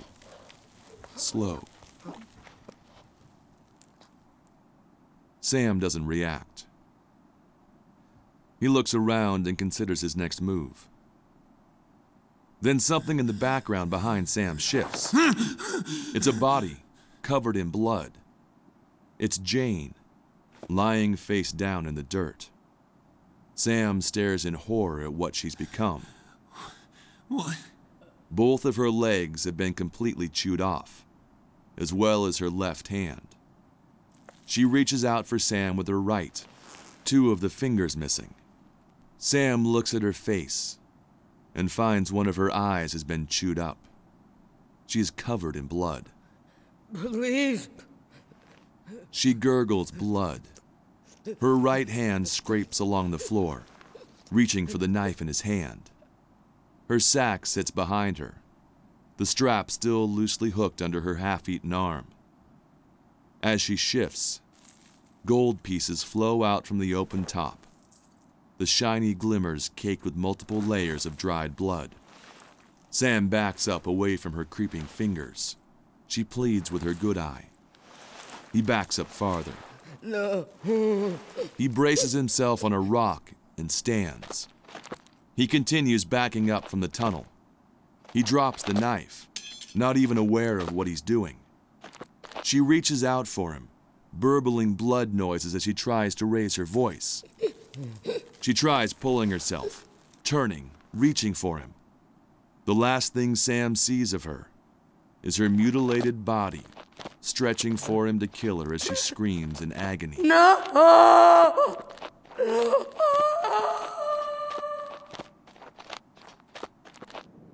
Elsewhere, William races down a tunnel.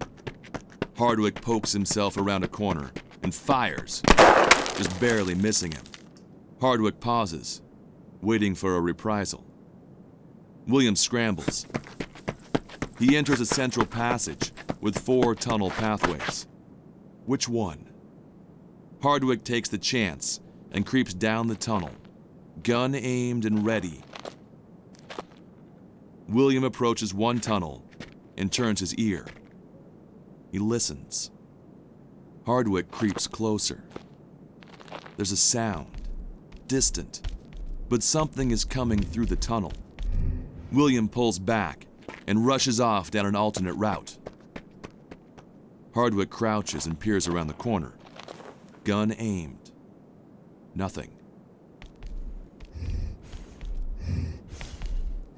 He holds himself tight against the wall. It stops in the tunnel and sniffs the air. Hardwick prepares to shoot it, if necessary. It starts to sniff the edges of the small space, moving closer to Hardwick. Closer.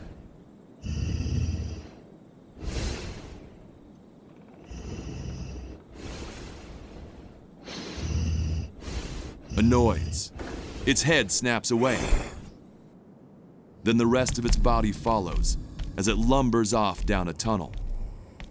Hardwick expels his held breath slowly and deftly. He centers himself before turning and moving down the tunnel next to the one William went down. In a side tunnel, Sam hobbles down a passageway, holding himself up with his free hand and pushing against the tunnel wall as he shuffle hops. He looks down at his wound. He touches it with his hand and rubs the blood between his fingers, which has become super sticky and coagulated, like muddy red tree sap. It's still bleeding, though. He looks around for somewhere to hide. He notices a hole in the lower wall, just big enough for him to fit. He crouches, trying to see inside.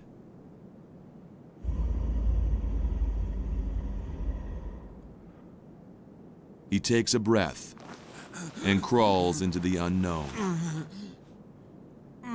Meanwhile, in a smaller connecting tunnel, not big enough to stand up in, William sits. He hears Hardwick outside and sees his faint shadow. He looks down and notices a glimmer. A gun. He picks it up, specks of blood on it. It's Sam's gun. He readies it. Hardwick moves around, looking for a place to hide himself. He notices 2 small tunnels. Hardwick looks at his options and randomly chooses a tunnel, keeping his weapon up. The sudden crack from behind him grabs his attention. He sees a stone just come to rest. Hardwick looks. There isn't enough time to raise his weapon. William smirks and pulls the trigger. Hardwick pulls up his gun and trains it on him. William holsters the weapon. You got any bullets left in that pea shooter? You'll know soon enough. William sits back against the uncomfortable wall. Hardwick relaxes a little and does the same. Besides, you're awful confident in yourself for a man that's been dragging bloody money all over the place. What do you mean? Your boy's Satchel. I presume you split up his share way back when? And did you consider that his blood was soaked into it and got on the gold? And keeping it on your backs the whole time kept it nice and warm and in the air.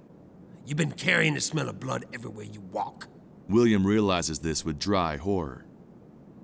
Somewhere from deep in the caverns, the creature bellows as it moves about, searching. It seems to be getting farther away. We ain't gonna be safe here forever. I know. So what's your plan? We sitting here holding our dicks until creation comes? I was thinking we have another option. He points to the dynamite sticking oddly out of William's coat. Hardwick beckons for it with his hand, and William tosses it between them. So what, we throw it at the thing and run? We have an opportunity to get out of here alive. I care less for killing that thing here than breathing past the next hour. Now, we got ourselves a better opportunity together than not. Fair. But you make me a promise if you want my help. After this ends, I don't go to prison or the noose. You let me fend for myself, and I'll let you do the same. All right. Hardwick holsters his weapon and offers his hand. William pauses, then embraces it. So what was you thinking? Hardwick grabs the dynamite and starts untwisting the merged fuses. This thing dug out these tunnels after the miners left. I know because my granddaddy worked in mines his whole life. Died in one, too. And a lot of these walls is unnatural, not even for pickaxes. Because it dug so much, this whole place is unstable. That's why there's so many collapses on the surface. He finishes untwisting them and pulls out a pocket knife. But I know where the support beams are. Saw them while we was going through this place. He slices through the tape binding the dynamite, finally separating the 3 sticks. We got one shot at this. These fuses look like they'll burn for about 10 seconds. Now, I can plant these 2, but I need you to do the last one. When you hear me shout, you light yours, and we run like hell's behind us, because it will be. Where do I put it? Remember back in that big alcove leading to all those other tunnels? Yeah. Remember the beam back there? Off to the side, set in the rock? Yeah. Right there. And you let me worry about mine. Fine. So what are we waiting for? Timing. Elsewhere, Sam emerges from the small opening and into a larger space. Inside are 2 corpses, long since decayed. Only chunks of dark, leathery skin cling to the bones. On both their uniforms is a patch with some Chinese writing on it, and the symbol with the 2 concentric circles surrounding it. Sam looks at them thoughtfully. Based on the position of their bodies, it appears that they killed each other. 2 knives remain rusted into them, one in the belly, the other in the chest. Sam examines his leg, still awful. He removes one of the knives from a corpse, skin dust flitting in the air, and very carefully cuts a tear in the pant leg. He rips it open more fully, revealing the extent of his wound. He bites back the pain. He takes the torn-off piece of his pants and wraps it around his leg above the wound. He ties it loosely, holds the 2 ends, and pulls. Coagulating blood oozes out of the wound as he cuts off any remaining blood flow. It takes everything in him to not scream. His eyes are bloodshot and angry with pain. After a moment to calm himself, he looks at the canvas bag next to one of the bodies. He grabs at it, but it's still attached to the arm of one of the dead men. He yanks harder, and the bag pulls free. The body slumps over, and the other rusty knife shifts in its chest cavity. Sam looks inside. Papers, maps, and a partially filled bottle. Looks like alcohol. Sam pulls it out. Whiskey. Of course. He ravenously pulls off the cap and downs a shot.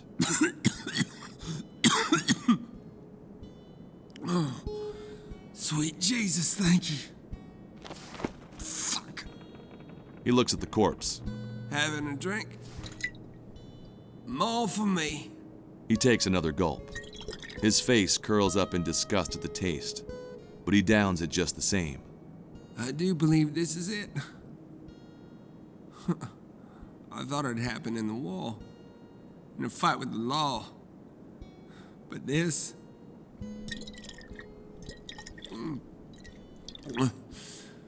ain't nothing for it now.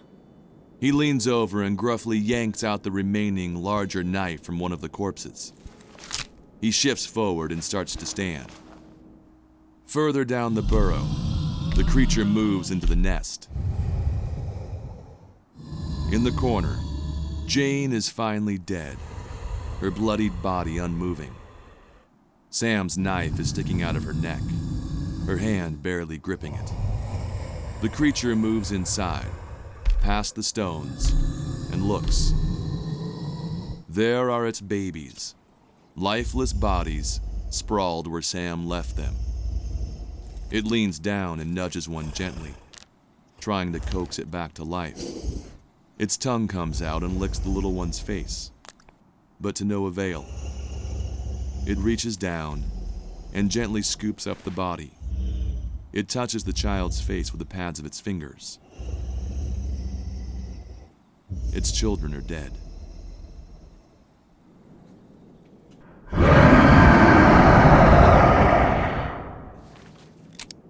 What in the hell? Quiet!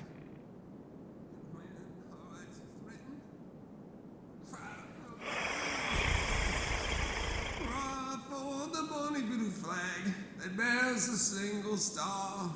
It's Sam, clanging the knife on the wall as he drags himself along, the nearly empty bottle held loosely in his other hand.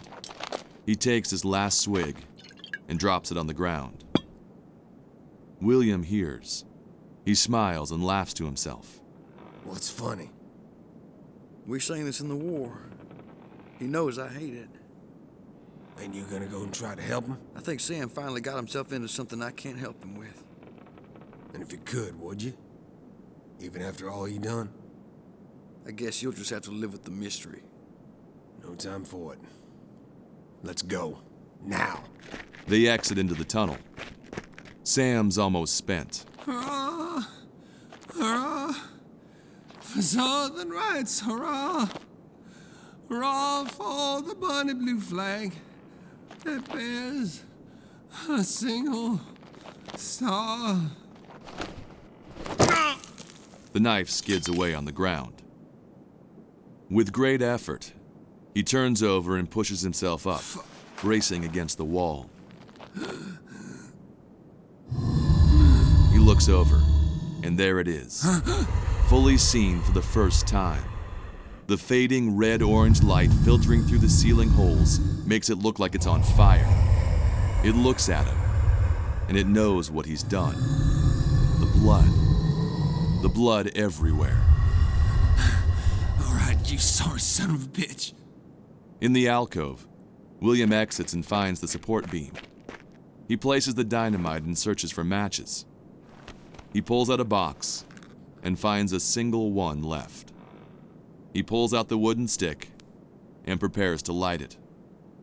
In Sam's tunnel, the creature creeps forward. It moves up slowly.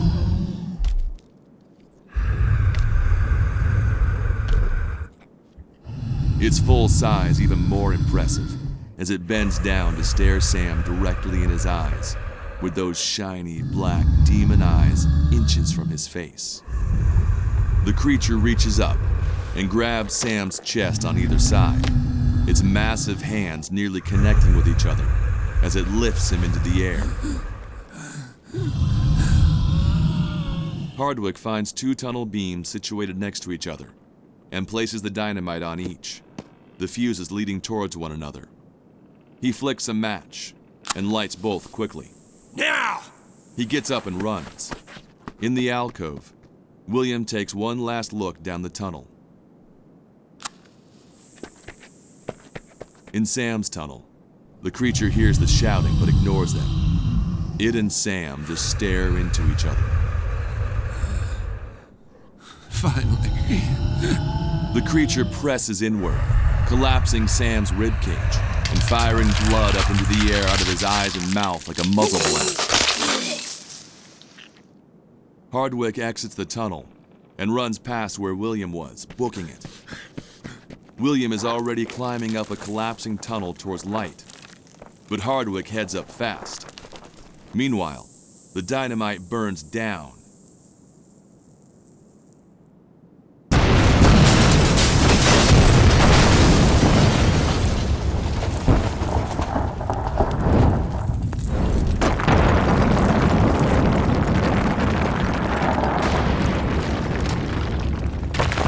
William and Hardwick slam against the wall. Hardwick falls back. William's eye is damaged from ramming into a rock. A sharp stone sticks out from his right leg. He cringes and yanks it out with a pained yelp. William ignores Hardwick and starts to ascend as best he can. Elsewhere, the tunnels are starting to collapse. The area near the explosions is on fire, which has spread to the barren trees above. Despite the snow, the dry brush in the tunnel ceilings and walls goes up like tinder. Meanwhile, William makes his best effort and stands. His one eye is swollen and bloody. Hardwick, his bones creaking, stands and climbs to follow, but the tunnel collapses in front of him. William sees Hardwick disappear behind the rocks. He turns and scampers up the exit. William climbs through the covering and grips his way out. As he stands, he sees an encroaching wall of fire above the burrow. The wind blows it his way, along with a new storm of snowflakes. He takes a moment, just a moment, to catch his breath. Everything picks back up and he starts moving, hobbling in an awkward, painful gait through the snowy woods. Near the exit, a small mound on the ground pulsates. A moment later, one of Hardwick's arms bursts through, then the other. He claws his way out, pushing aside the dirty snow and standing with new determination. He flares his coat to release the clinging white and pulls out his gun. William enters the large clearing with the obsidian stone. The wind pushes black plumes of smoke through the air, thicker every moment. He nears the stone and collapses from the pain in his bleeding leg. Yet he keeps going, dragging himself across the ground, an indented red trail left behind him. He finally reaches the stone and begins to dig at the snow. Where is it? Where the fuck is it? Finally, he finds the strap of his spare satchel. Ha! He grabs it, tugs, and it emerges from the ground. He starts to put it over his shoulder.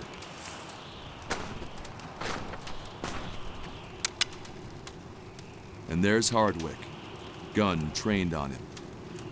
The flames begin to surround them, spreading to the trees circling the clearing. A mix of snow and ash falls through the gusting wind. We had a deal.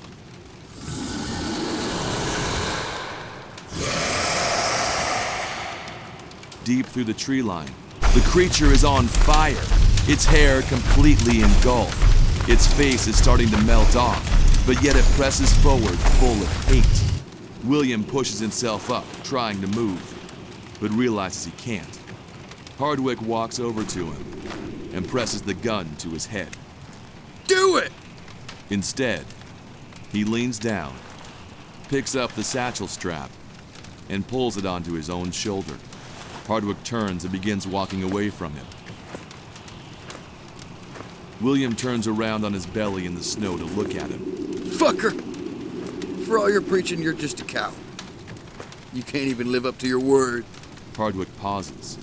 The trees surrounding the clearing have almost been entirely engulfed. Only a narrow escape path remains. I did live up to my word. Hardwick tosses the gun down near William. Travel well. He hoists William's sack over his shoulder and runs out of the clearing. William scrambles for the gun. He aims, but Hardwick is gone. William turns and looks towards the forest.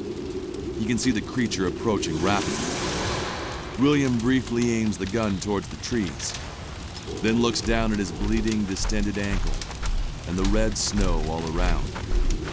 The creature bursts from the tree line. It looks like a demon wrapped in fire.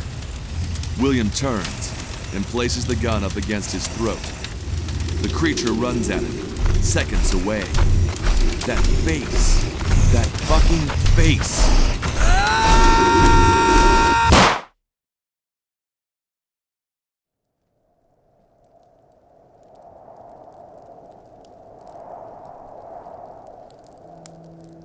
It's night. On a dirt road near a mountain pass, a couple of horses are tied to an old wooden post. Two men George and Doc sit by a fire. George idly strums the guitar. They look chummy enough. There's a sound from the thinning tree line. You hear that? Yeah. George sets aside the guitar, and they both stand. More noises, cracking tree branches and snow. Hey, who's out there? His hand idles at the gun on his holster. Hardwick emerges from the forest, the sack still over his shoulder. Who are you, stranger? Just an old man who got lost. Where you heading? I don't rightly know. Whereabouts am I? Hardwick pulls the sack from his shoulder and lets it drop to the ground. They all know at once. Hardwick, Doc, and George all pull guns at the same time. Looks like Hardwick was hiding a surprise after all. Snow drifts down from mountain clouds, swirling around them as the fire casts its reddish glow on the standoff. Now we all know what's in there. I know that sound. And I know what you done. God damn it, I ain't done a thing. Still, I usually like to keep a man alive if there's no reason to kill him. Don't be too confident in yourself, son. I drop more than 2 men like this. Well, I plan on us taking that sack. We could do it without blood, without death. But that's your choice now. No, it's yours. I'm just a man minding my own self. Didn't ask to be robbed. And we're just desperate men. And desperate men stay desperate. Nothing can change that now. Hardwick's breaths are calm, measured. We made our choice. You make yours. The 3 of them stand stolid, waiting. Waiting for the moment that it goes one way or the other. Aside from their breaths, torn from them in ragged puffs by the wind, there's only stillness. Stillness and snow.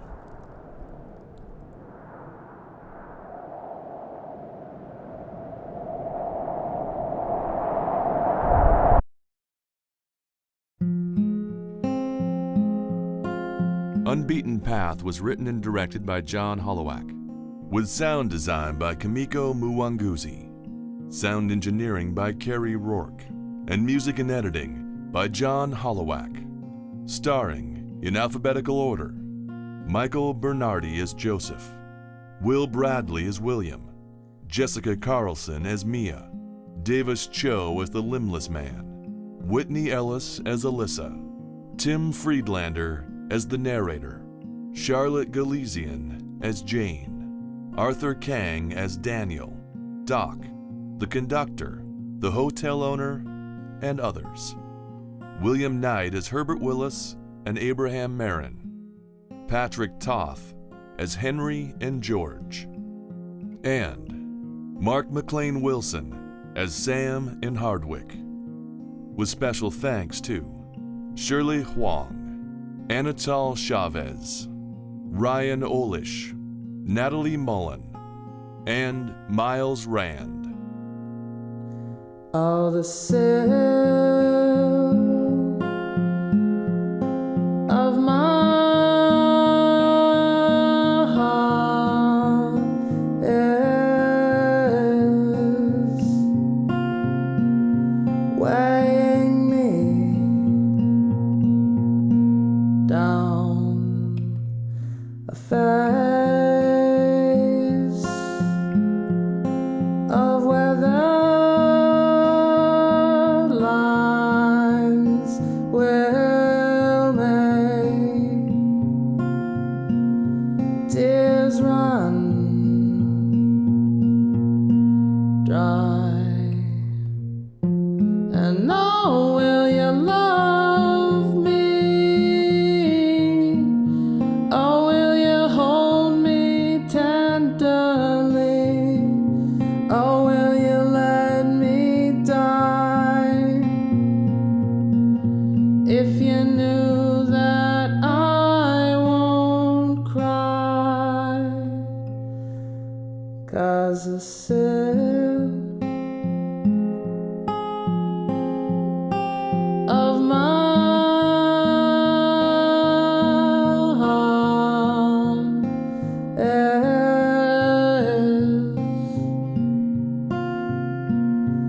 weighing me down.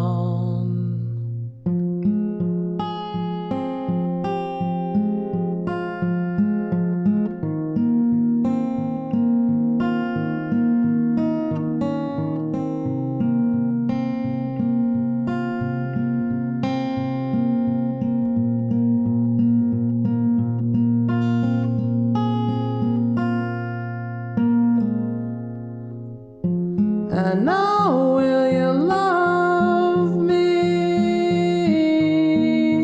or will you hold me tenderly, or will you let me die?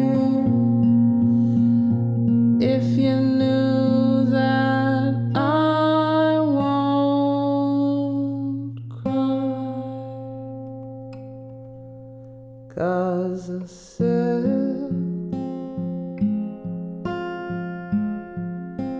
of my heart is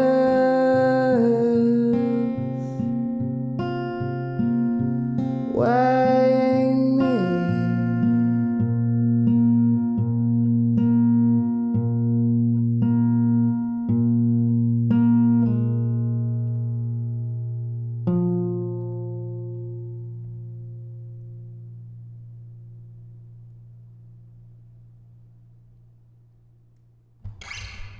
Unbeaten Path is copyright 2015 John Hollowak.